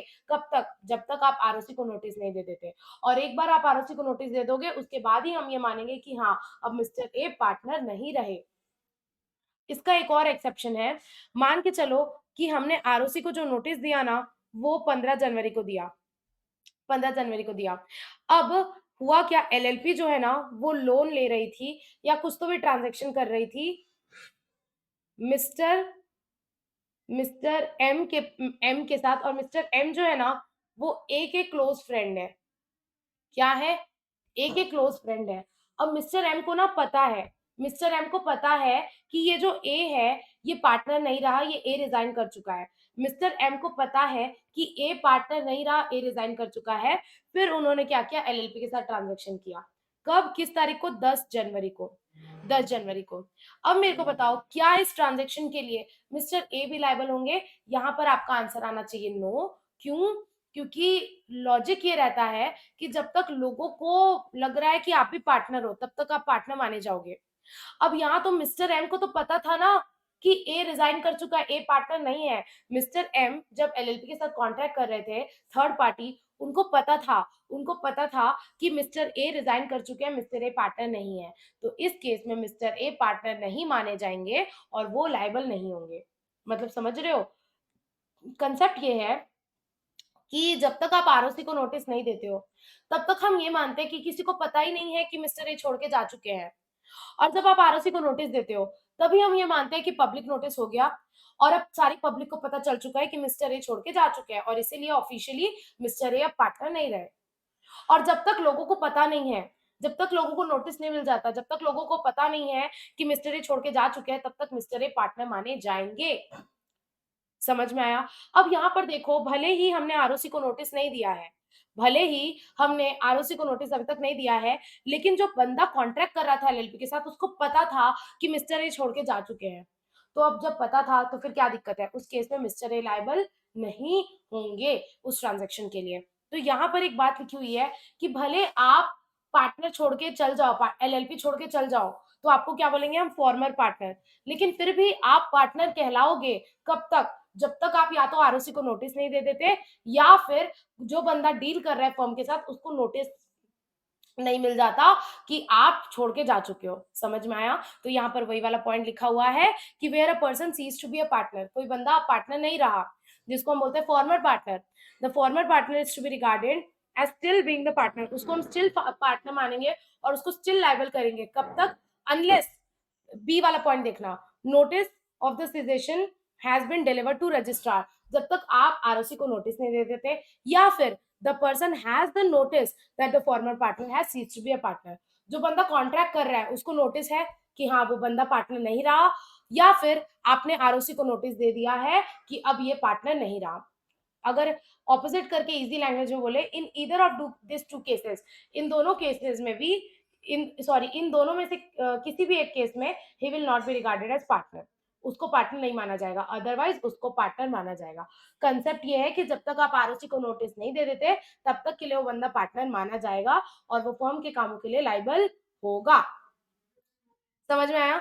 अब ये तो थी कि अगर बाद में कोई लायबिलिटी इंकर करते हैं उसकी बात, बट मान के चलो कि ये बंदा पार्टनर था कब से लेके, 2015 से लेके 1 जनवरी 2022 तक मिस्टर ए जो है पार्टनर थे। 1 जनवरी 2022 को वो छोड़ के जा चुके हैं। अब उसके बाद वाले कामों के लिए मान के चलो नोटिस दे दिया हमने 15 जनवरी को आरओसी को। तो अभी हम कंफ्यूजन थे इस वाले मैटर को लेकर के कि वो छोड़ के जा चुका है 1 जनवरी 2022 को, हमने आरओसी को नोटिस दिया है 15 जनवरी को, तो वो क्या इन कामों के लिए लायबल होगा कि नहीं, यानी छोड़ के जाने के बाद और आरओसी को नोटिस देने से पहले, तो आंसर इज वो लायबल होगा। बट इसका भी एक एक्सेप्शन है, अगर थर्ड पार्टी को पता है कि वो पार्टनर नहीं रहा तब वो लायबल नहीं होगा। अब अगर बात करें पुराने डेट्स की, पुराने कांडों की अगर बात करें जब मिस्टर ए पार्टनर थे, 2015 से लेके 1 जनवरी 2022 तक तो मिस्टर ए पार्टनर थे। अब उस बीच कुछ कांड हुआ था, तो उसके लिए तो मिस्टर ए हमेशा लायबल होंगे, भले वो छोड़ के जा चुके हैं।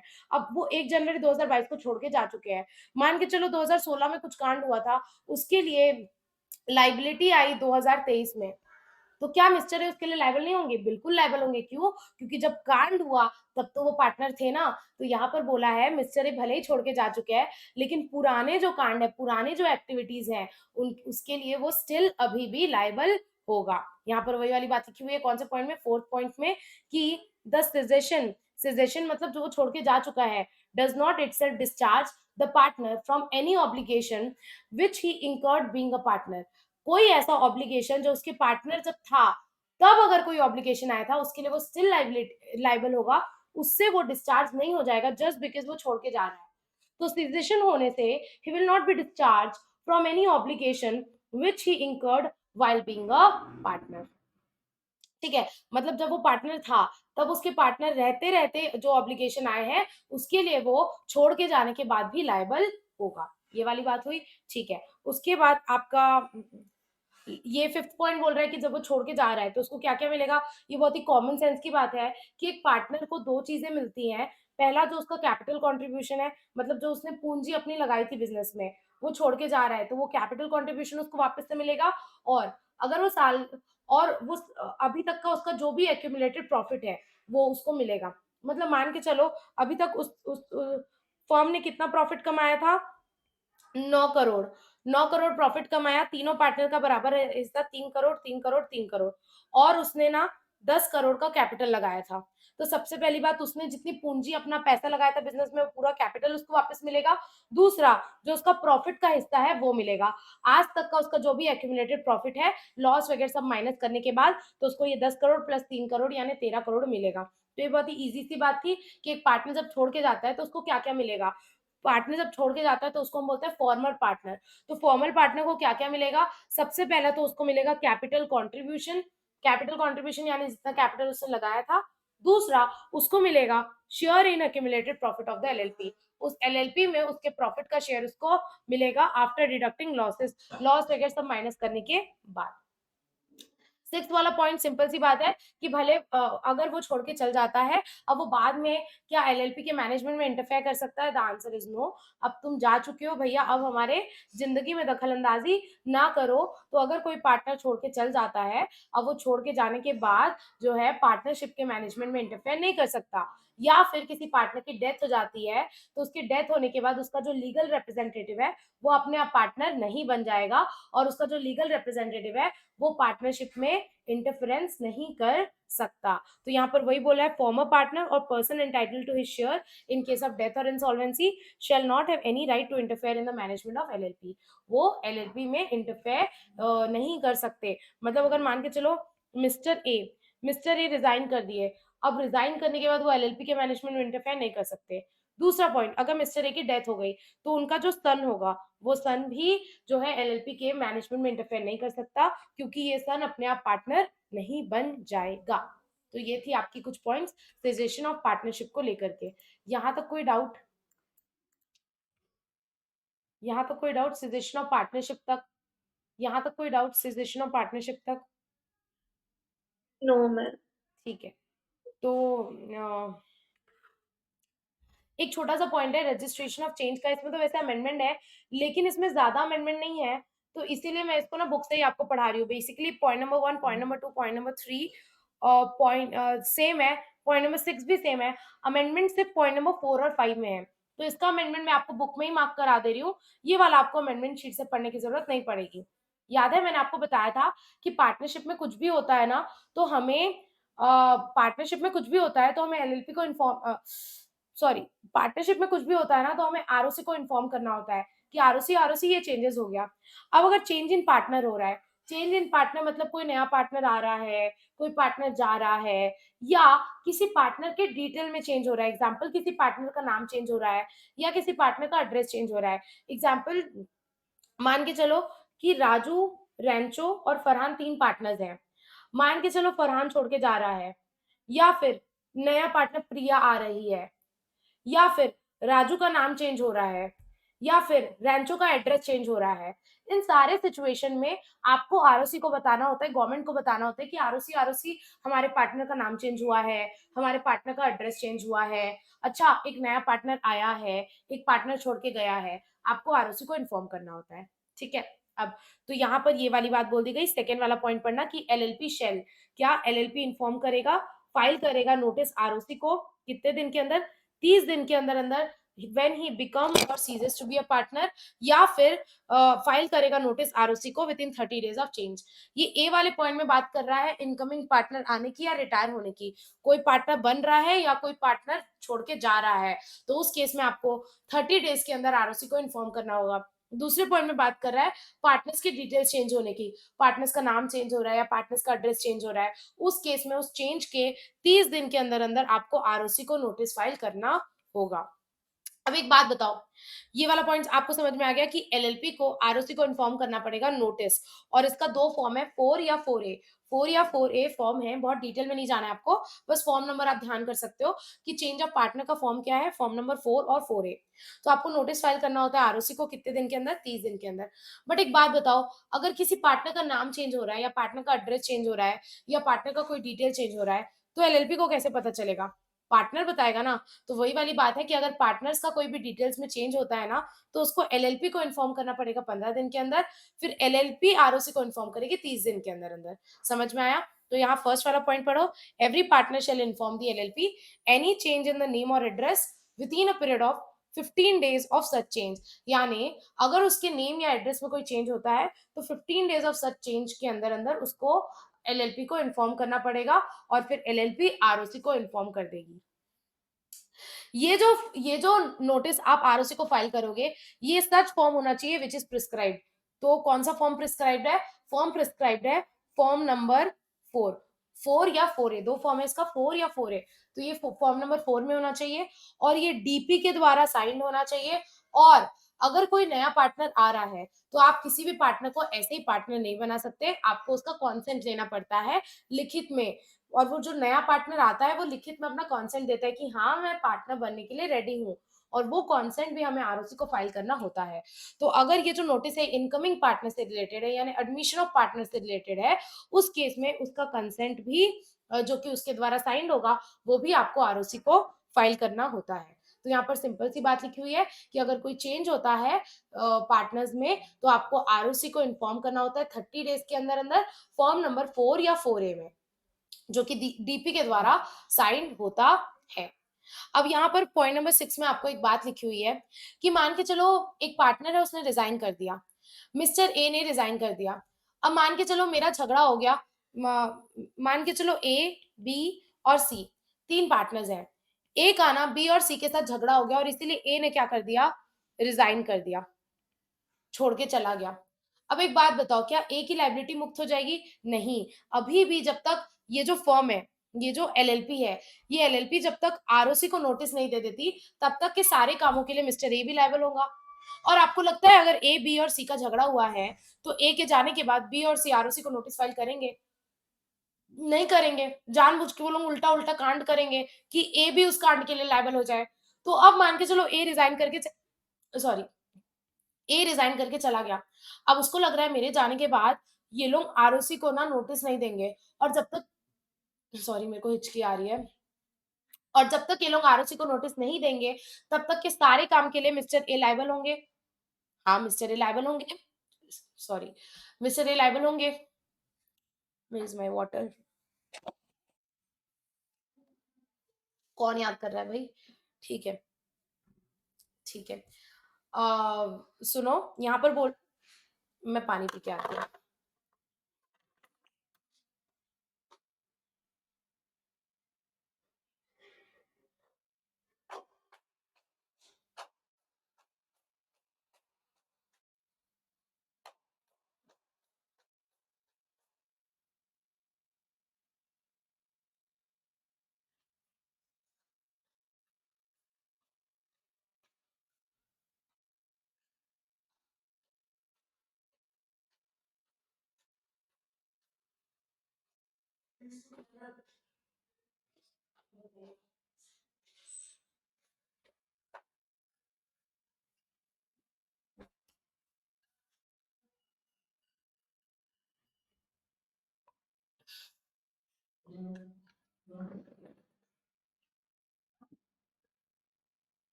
रुक जा भाई। ठीक है। अरे यार!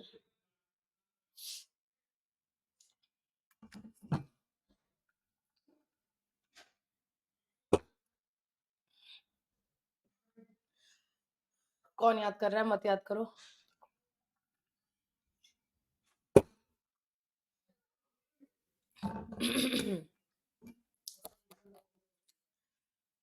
ठीक है। तो अगर ए, बी और सी 3 पार्टनर्स हैं, उसमें से ए रिज़ाइन करके चला गया, ए छोड़ के चला गया, और फिर एलएलपी को आरओसी को इन्फॉर्म करना होता है, नोटिस देना होता है कि ए छोड़ के चला गया, और जब तक आरओसी को नोटिस नहीं मिलता, तब तक के सारे कांड के लिए ए लायबल होता है। तो ए को ना डर लगने लगा कि यार मेरा तो इन लोगों के साथ झगड़ा हुआ है इसलिए मैं छोड़ के आया। अब अगर ये लोग आरओसी को नोटिस नहीं दिए तो, और फालतू उल्टा-पुल्टा कांड कर दिए, तो इनके कांड के लिए तो मैं भी लायबल हो जाऊँगा। तो यहाँ पर ए के पास दिक्कत आ गई। हाँ, तो इस केस में लॉ ने ए के ऊपर एक ऑप्शन दिया है कि ए चाहे तो खुद भी आरओसी को वो नोटिस फाइल कर सकता है। वही वाली बात यहाँ पर लिखी हुई है, और उस केस में अगर ए जो है आरओसी को नोटिस फाइल करके बताएगा कि भैया मैं रिजाइन कर चुका हूँ, आप मेरा नाम हटा दो, आप मेरा नाम अपडेट कर दो। ए खुद भी जो पार्टनर छोड़ के जा रहा है, फॉर्मर पार्टनर, वो खुद भी आरओसी को इन्फॉर्म कर सकता है। बट क्या आरओसी बिना कंफर्म किए डायरेक्टली रजिस्टर कर देगा? ऐसा भी तो हो सकता है कि ए झूठ बोल रहा है, तो आरओसी क्या करेगा, एक बार एलएलपी को नोटिस देगा कि आप कंफर्म करो ये सही में छोड़ के चला गया क्या, और 15 दिन तक वेट करेगा। अगर 15 दिन के अंदर एलएलपी का कोई जवाब नहीं आता, तो आरओसी ये मान लेगा कि हाँ, ए छोड़ के चला गया है और उसका सीज़ेशन रजिस्टर कर देगा। तो यहाँ 6 वाले पॉइंट में देखो क्या लिखा है, "A person who ceases to be a partner may himself file a notice with the registrar notice." ये जो नोटिस फाइल करना पड़ता है ना हमें फॉर्म 4 या 4A में, वो जो पर्सन छोड़ के जा रहा है, वो खुद भी फाइल कर सकता है। बट हाँ, उस केस में रजिस्ट्रार क्या करेगा, कंफर्मेशन लेगा एलएलपी से, और अगर एलएलपी का कोई कंफर्मेशन नहीं आता है 15 दिन के अंदर-अंदर, तो रजिस्ट्रार खुद क्या करेगा, रजिस्ट्रार उस नोटिस को रजिस्टर कर देगा, यानी ये रजिस्टर कर देगा कि हाँ, मिस्टर ए छोड़ के जा चुके हैं और मिस्टर ए उसके बाद के कामों के लिए लायबल नहीं होंगे। ये आपका था छोटा-सा पॉइंट। कोई भी पॉइंट नहीं समझ में आएगा तो दोबारा पूछ लेना, मैं दोबारा एक्सप्लेन कर दूँगी। उसके बाद पॉइंट नंबर 4 और 5 पेनाल्टी की बात करता है कि अगर आप कंप्लायंस नहीं करते हैं, तो उस केस में आपके ऊपर पेनाल्टी लग जाएगी। पॉइंट नंबर 4 बोलता है कि अगर आप सबसेक्शन 2 का कंट्रावीन करते हैं, तो उस केस में एलएलपी और डीपी को पेनाल्टी लग जाएगी 10,000 की, और अगर पार्टनर कंट्रावीन करता है सबसेक्शन 1 का, तो पार्टनर के ऊपर पेनाल्टी लग जाएगी 10,000 की। अमेंड हो चुका है, ये थोड़ा-सा अमेंडमेंट था इसलिए मैं इसको अमेंडमेंट शीट से नहीं करा रही हूँ। ये देखो, ये वाला जो पॉइंट है ना, registration of change in partner, बाकी पूरा सेम था, बस ये 2 पॉइंट में पेनाल्टी, पॉइंट नंबर 4 और पॉइंट नंबर 5 में चेंजेस थे, पेनाल्टी में। तो बस ये पेनाल्टी वाला पॉइंट क्या किया मैंने, वहीं पर अपडेट कर दिया, वहीं पर बुक में ही अपडेट कर दिया बस, बाकी पूरा पॉइंट सेम है, तो इसलिए यहाँ से काट दो। अमेंडमेंट वाली शीट से इसको काट देना, क्योंकि ये वाला पॉइंट आप बुक से ही कर सकते हो, ज़्यादा चेंजेस नहीं है, थोड़ा-सा चेंजेस है। हुआ क्या देखो, पॉइंट नंबर 1 के अंदर पार्टनर को एलएलपी को इन्फॉर्म करना होता है 15 दिन के अंदर अबाउट चेंज, और अगर पार्टनर इन्फॉर्म नहीं करता है, पार्टनर डिफॉल्ट करता है, तो पार्टनर को 10,000 की पेनाल्टी लग जाएगी इस सबसेक्शन 5 के अंदर।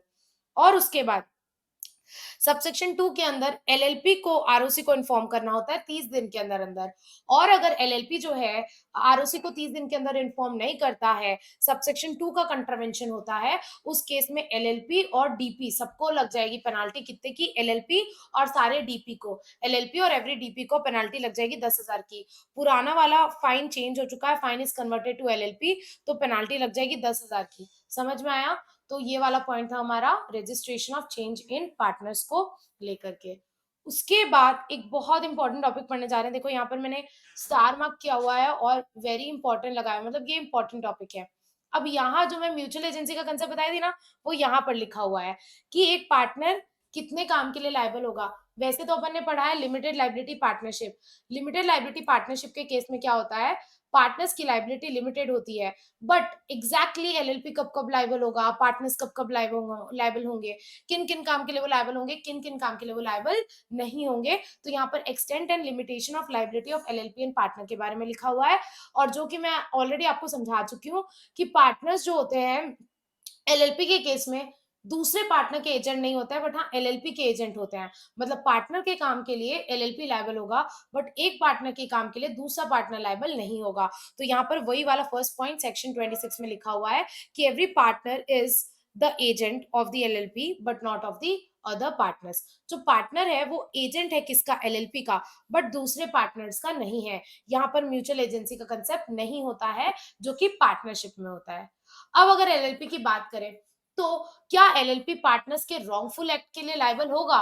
द आंसर इज बिल्कुल यस, प्रोवाइडेड वो अपनी अथॉरिटी में रह के कर रहे हैं।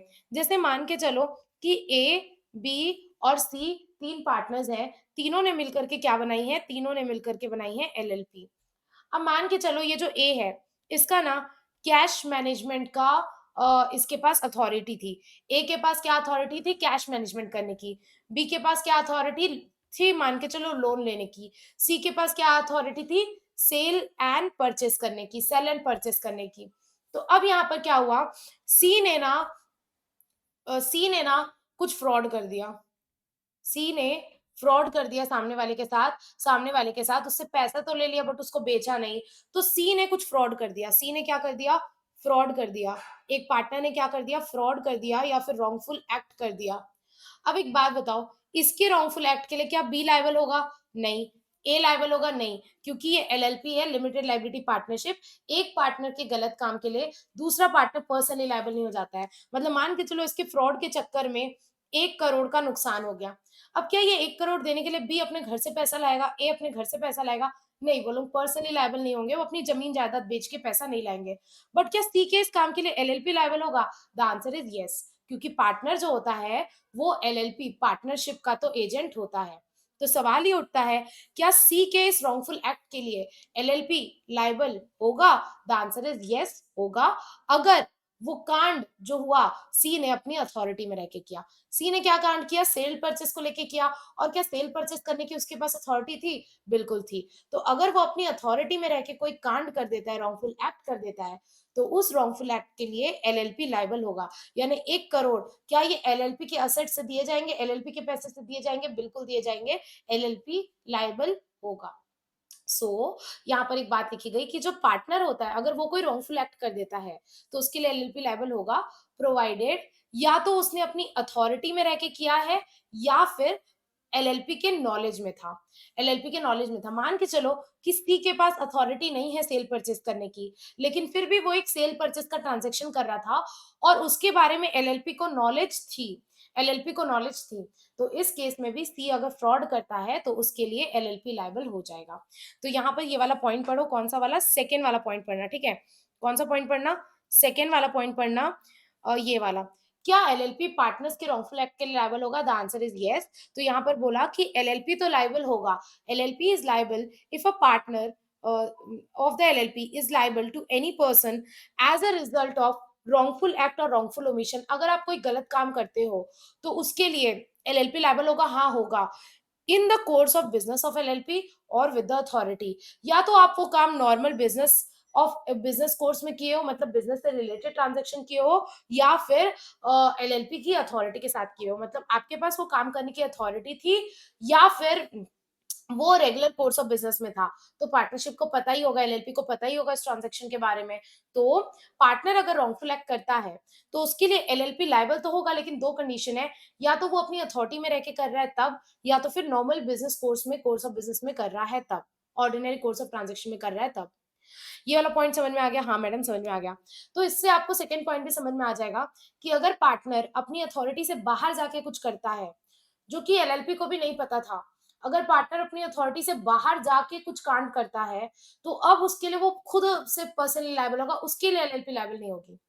बात को समझो, एलएलपी बेचारी क्यों पीसे? अगर कोई पार्टनर ने कोई ऐसा कांड कर दिया, भाई वो पार्टनर फ्रॉड निकला, ना उसने अपनी अथॉरिटी में रह के किया, मतलब ना ही एलएलपी ने वो पार्टनर को वो काम करने की अथॉरिटी दी थी, और ना ही पार्टनर जो है, ना ही एलएलपी को उसके बारे में पता था। तो अब अगर मिस्टर सी कोई फ्रॉड कर देते हैं तो उसके एलएलपी एलएलपी क्यों लायबल होगा? तो यहाँ पर वही वाली बात लिखी हुई है कि अगर पार्टनर कोई रॉन्गफुल एक्ट फ्रॉड कर देता है अपनी अथॉरिटी से बाहर जाके, तो उस केस में एलएलपी लायबल नहीं होगा। ये एक्सेप्शनल सिचुएशन है। पॉइंट नंबर 1 पढ़ो कि LLP is not bound by anything, मतलब LLP is not liable. LLP is not liable. LLP liable नहीं होगा कब? If the party has no authority to act in doing a particular act. कब वो liable नहीं होगा? अगर पार्ट जो वो गलत काम कर रहा है पार्टनर, उसकी उसके पास अथॉरिटी ही नहीं है। एलएलपी बोलेगा मैंने तो इसको कोई अथॉरिटी नहीं दी, ये पगला हो गया, ये अपने हिसाब से कर रहा है, ये खुद ही लायबल होगा। एलएलपी का इससे कोई लेना देना नहीं है। एंड मतलब एक और कंडीशन है इसकी कि पहली बात, उसमें उस पार्टनर की अथॉरिटी नहीं थी, and the person knows that he has no authority,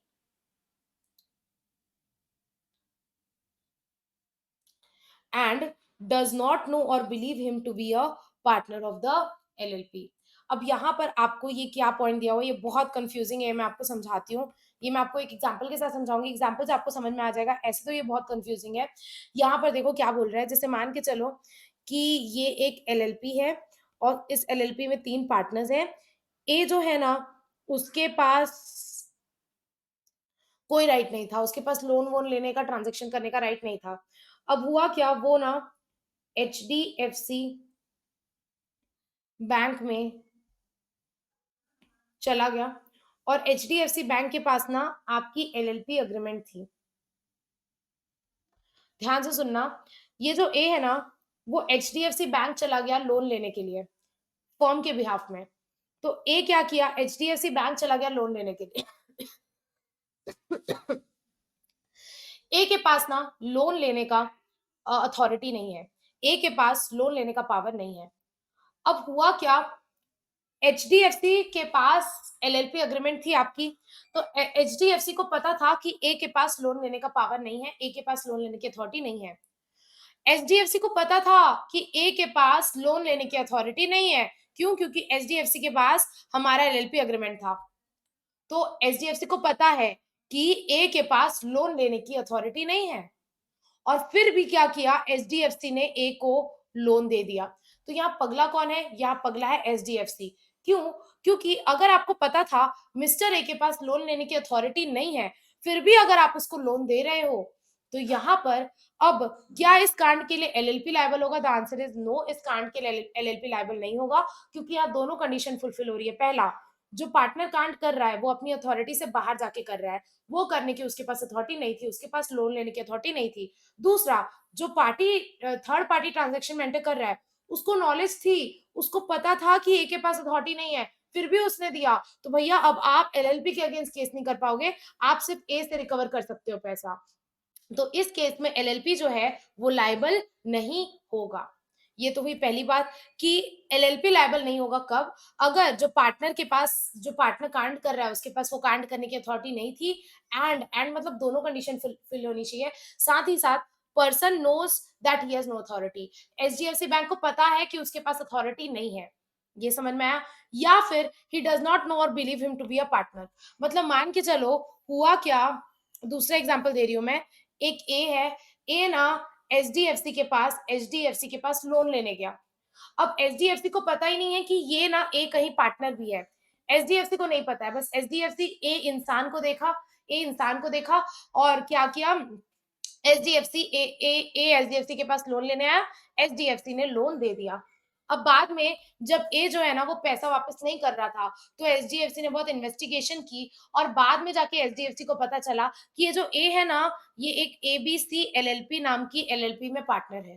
अब बताओ, क्या ये एलएलपी, क्या ये एचडीएफसी बैंक एलएलपी को लायबल कर सकता है ये लोन रीपे करने के लिए? ऑब्वियसली नहीं ना।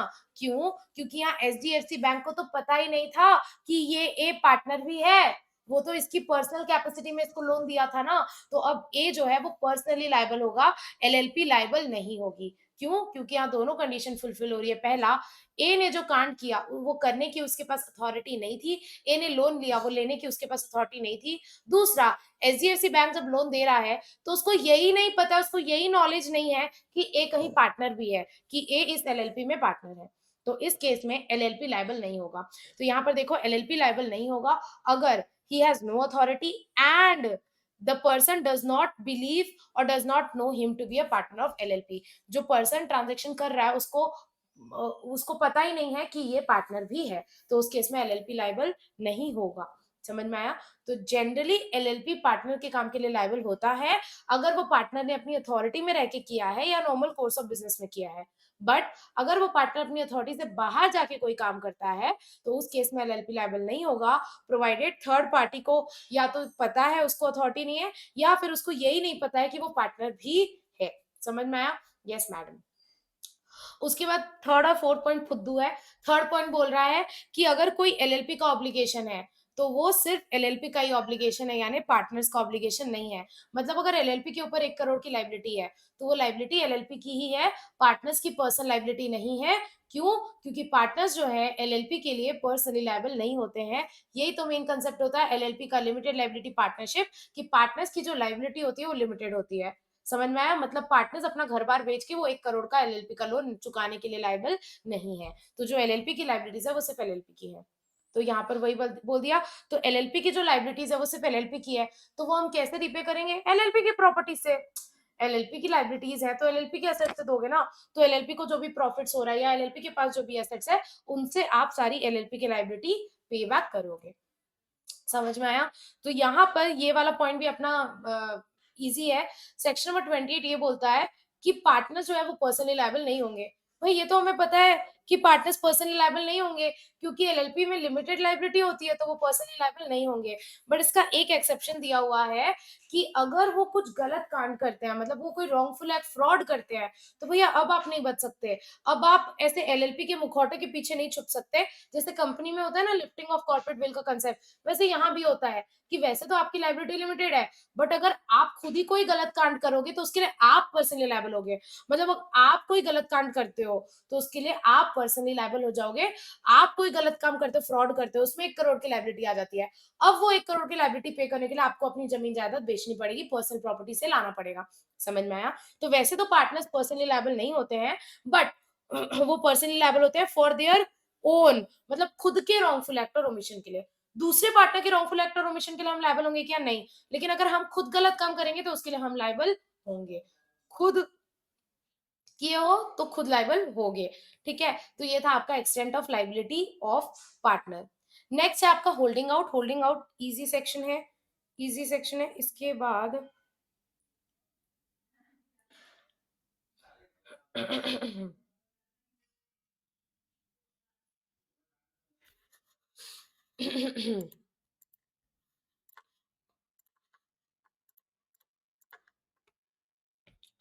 नेक्स्ट है आपका होल्डिंग आउट। होल्डिंग आउट का कंसेप्ट कहाँ दिया हुआ है? सेक्शन 29 में, जो ये बोलता है कि होल्डिंग आउट का कंसेप्ट हम लोग पार्टनरशिप में भी पढ़ चुके हैं। अगर आपने रिवीजन किया होगा तो आपको याद होगा होल्डिंग आउट क्या होता है। पार्टनरशिप मैंने आधी 1 घंटा में आपको समझाया था कि होल्डिंग आउट क्या होता है।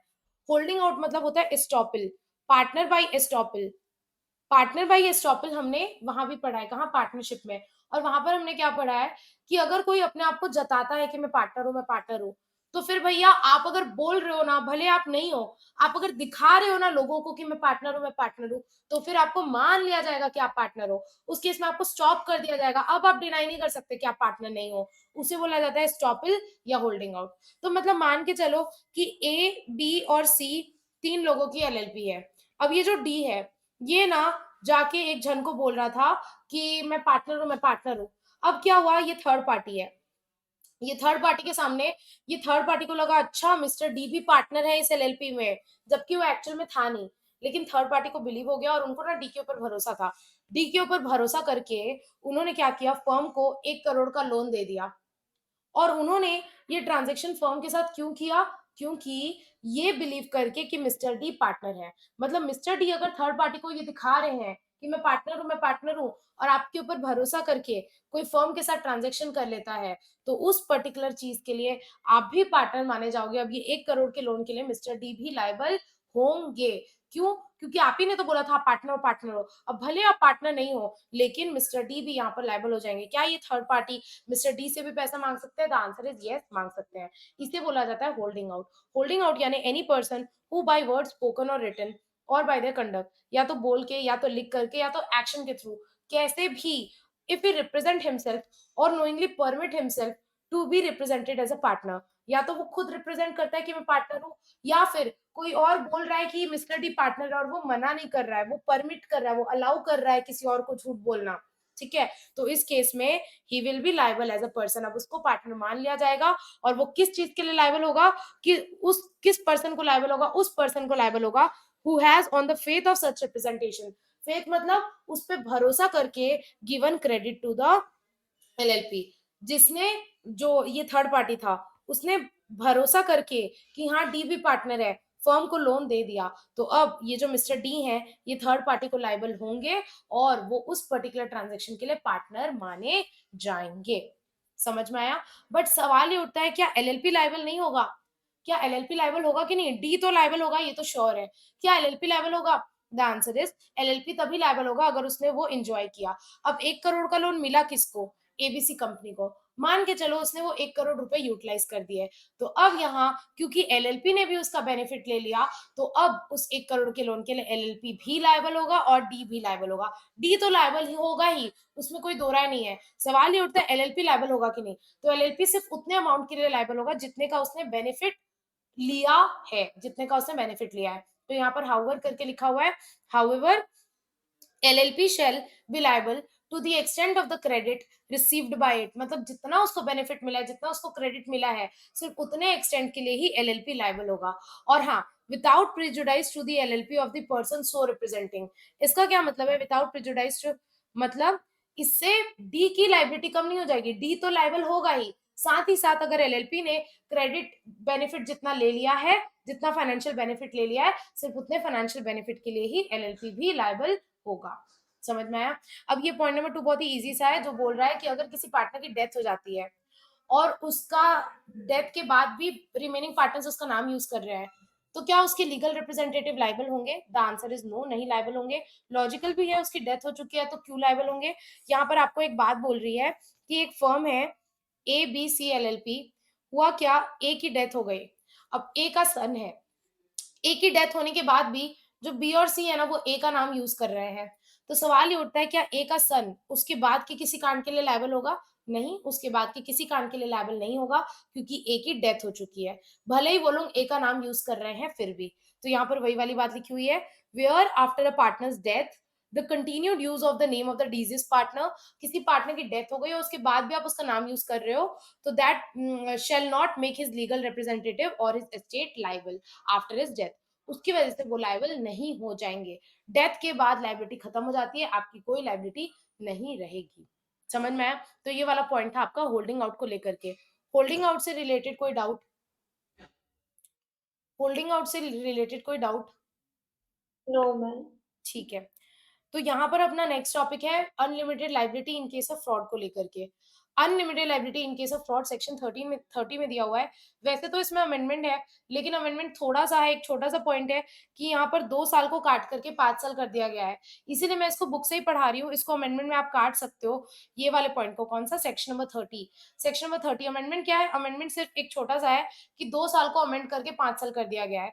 तो इसको अपन बुक से ही पढ़ेंगे, यहाँ से पढ़ने की ज़रूरत नहीं है, तो यहाँ से आप इसको ऐसे कट कर सकते हो, यहाँ से आप इसको कट कर सकते हो, इस वाले पॉइंट को बुक से पढ़ेंगे, जो ये बोलता है कि अगर कोई फ्रॉड होता है, तो फ्रॉड के केस में क्या एलएलपी लायबल होगी? The answer is yes, LLP और पार्टनर्स लायबल हो जाएँगे अगर फ्रॉड होता है तो। अगर हम फ्रॉड की बात करें, तो क्या उनके ऊपर लायबिलिटी आएगी? बिल्कुल आएगी। तो यहाँ पर बोल रहा है इन केस ऑफ फ्रॉड, मतलब अगर फ्रॉड हो जाता है तो। In the event of act carried out by the LLP और partners with the intention to defraud creditor, मतलब या तो एलएलपी या तो पार्टनर्स कोई ऐसा कांड करते हैं क्रेडिटर्स को डिफ्रॉड करने के लिए, क्रेडिटर्स को फ्रॉड करने के लिए, क्रेडिटर्स के साथ फ्रॉड करने के लिए कोई ऐसा काम करते हैं जिससे क्रेडिटर्स के साथ फ्रॉड हो जाए, किसी के साथ फ्रॉड करने के लिए, तो उस केस में क्या एलएलपी और पार्टनर्स लायबल होंगे? द आंसर इज यस, उस केस में उनकी लायबिलिटी अनलिमिटेड हो जाएगी। मतलब यहाँ लिफ्टिंग ऑफ कॉर्पोरेट वेल जैसा कंसेप्ट है कि माना आपकी लायबिलिटी लिमिटेड है, बट आप उसका मिसयूज नहीं कर सकते। आप एलएलपी का नाम यूज करके किसी के साथ फ्रॉड नहीं कर सकते, ये बोल के कि हमारी तो लायबिलिटी लिमिटेड है। अगर आप ऐसा करोगे तो उस केस में हम कॉर्पोरेट विल को लिफ्ट कर देंगे और पार्टनर्स को और एलएलपी को जिसकी जिसकी गलती है उसको अनलिमिटेड लायबल कर देंगे। मतलब आप मिसयूज नहीं कर सकते। अगर आप फ्रॉड करोगे तो आपकी लायबिलिटी लिमिटेड नहीं रहेगी, आप फ्रॉड करोगे तो आपकी लायबिलिटी को अनलिमिटेड कर दिया जाएगा। एलएलपी भी लायबल होगी और वो वाला पार्टनर भी लायबल होगा जिसने डिफ्रॉड किया है। However, in case such an act is carried out by a partner, LLP is liable to the same extent as the partner unless it is established that it was without the knowledge or authority. अब ये बात मैं आपको already बता चुकी हूँ, ऊपर पढ़ चुके हैं कहाँ पर?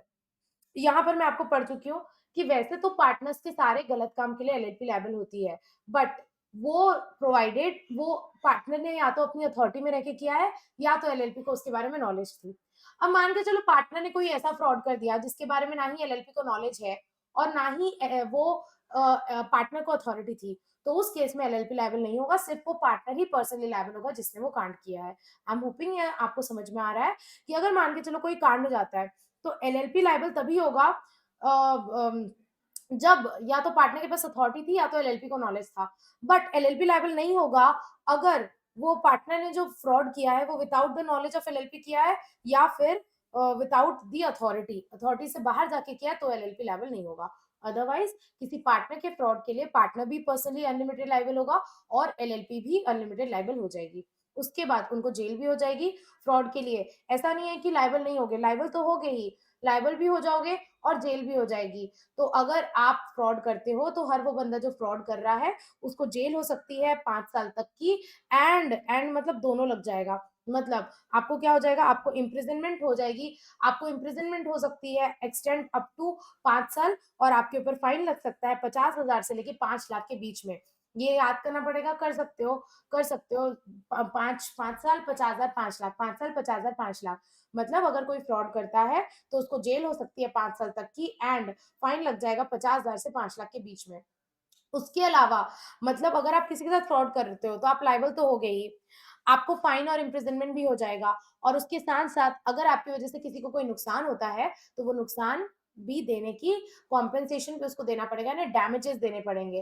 डैमेजेस मतलब पढ़े थे ना कॉम्पेंसेशन देना, तो यहाँ पर वही बोल दिया कि अगर आपकी वजह से किसी को कोई नुकसान हो जाता है तो LLP and such other partner और डेजिग्नेटेड पार्टनर और एम्प्लॉय, अगर एलएलपी या पार्टनर या डेजिग्नेटेड पार्टनर या एम्प्लॉय की वजह से किसी को कोई नुकसान हो जाता है तो वो एलएलपी और पार्टनर, डेजिग्नेटेड पार्टनर या एम्प्लॉय लाइबल हो जाएंगे to pay compensation to any person who have suffered loss और damage by the reason of such conduct. अगर आपके फ्रॉड की वजह से किसी को कोई नुकसान हुआ है तो एलएलपी या पार्टनर या डेजिग्नेटेड पार्टनर या एम्प्लॉय लाइबल हो जाएंगे उसको डैमेजेस देने के लिए, यानी कॉम्पेंसेशन देने के लिए।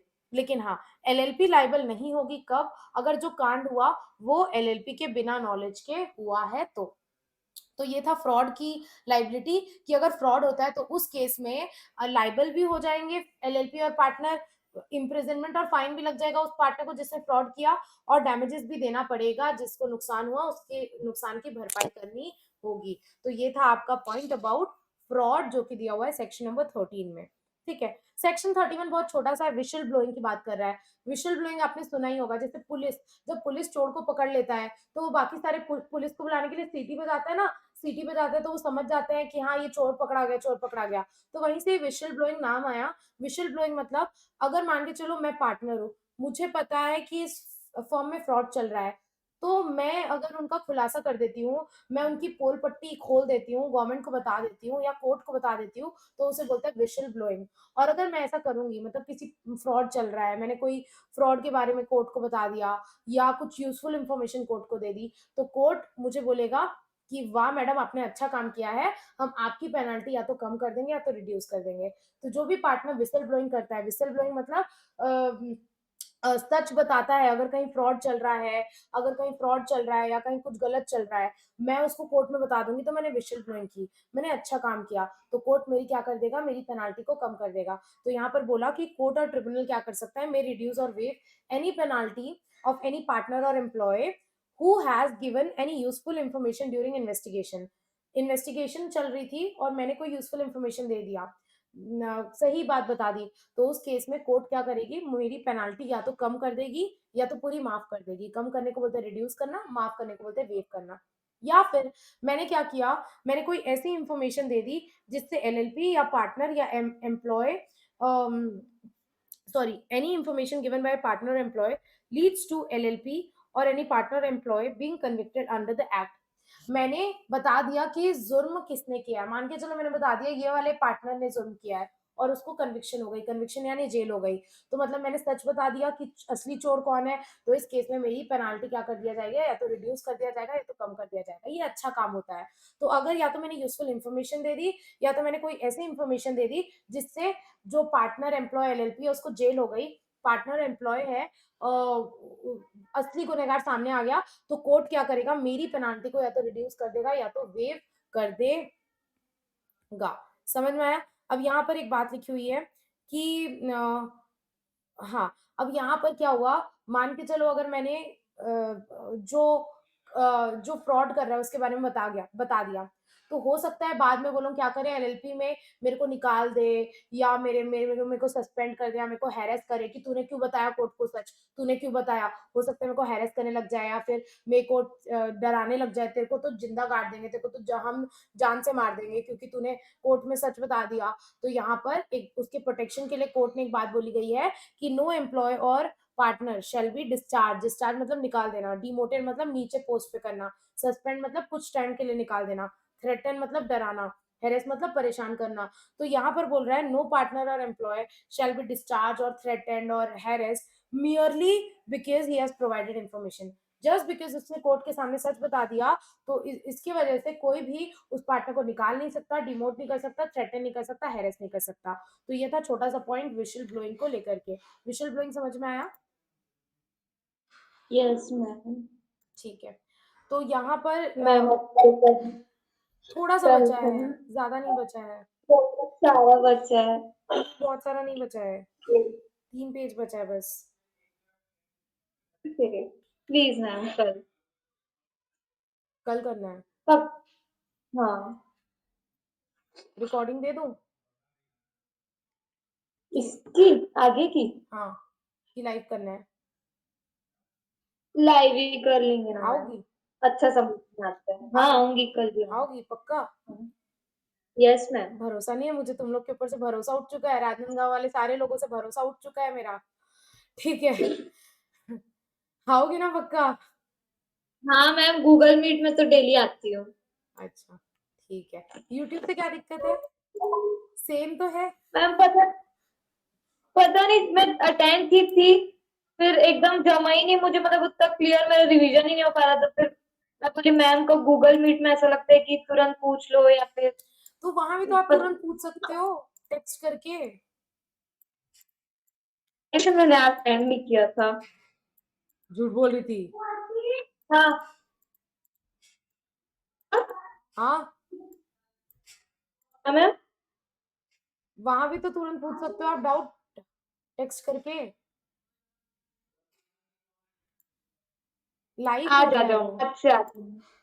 अरे तो नहीं, मेरे बोलने से मत आओ, वो मेरे लिए नहीं है वो। आप लोग समझ नहीं रहे हो, रिवीजन और आंसर राइटिंग बहुत इंपॉर्टेंट होता है। आंसर राइटिंग में आए थे? नहीं आए थे ना? No ma'am.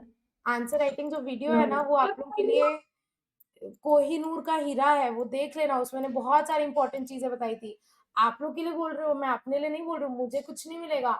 मैं पास कर चुकी हूँ, ना ही मुझे सीए करना है। आप लोगों को बेनिफिट मिलेगा उस रिवीजन से। अब मुझे तो लगता है कि मैं कर रही हूँ, टेस्ट कर रही हूँ, मेरे लिए कर रही हूँ, रिवीजन करवा रही हूँ, मेरे लिए करवा रही हूँ। आप लोग ना आते हो ना, रिस्पॉन्स अच्छा है, तो मेरा तो भरोसा उठ चुका है पूरा। ठीक है, तो ये मैं अपने लिए नहीं कर रही हूँ, पहली बात ये मैं आप लोगों के लिए कर रही हूँ कि जो आंसर राइटिंग सेशन है वो बहुत ज्यादा बेनिफिशियल है। आपको लॉ के आंसर लिखने कैसे हैं वो समझ में आएगा। अगर आपको सच में अपनी आंसर राइटिंग इंप्रूव करनी है तो उसको देख लेना, और अगर टेस्ट करना होगा तो मेरे को बता देना। और क्या बोलते हैं, ठीक है चलो फिर, अगर तुम बोल रहे हो तो इसको कल कर लेंगे, फिर आ जाना तुम। कोई आए चाहे ना आए, तुम तो आ जाना फिर। थोड़ा सा टॉपिक बचा है, इसको यस कल मैम। कंप्लीट कर लेंगे। ठीक है। Yes ma'am. Okay, yes ma'am. Take care, bye bye. Thank you ma'am. Welcome.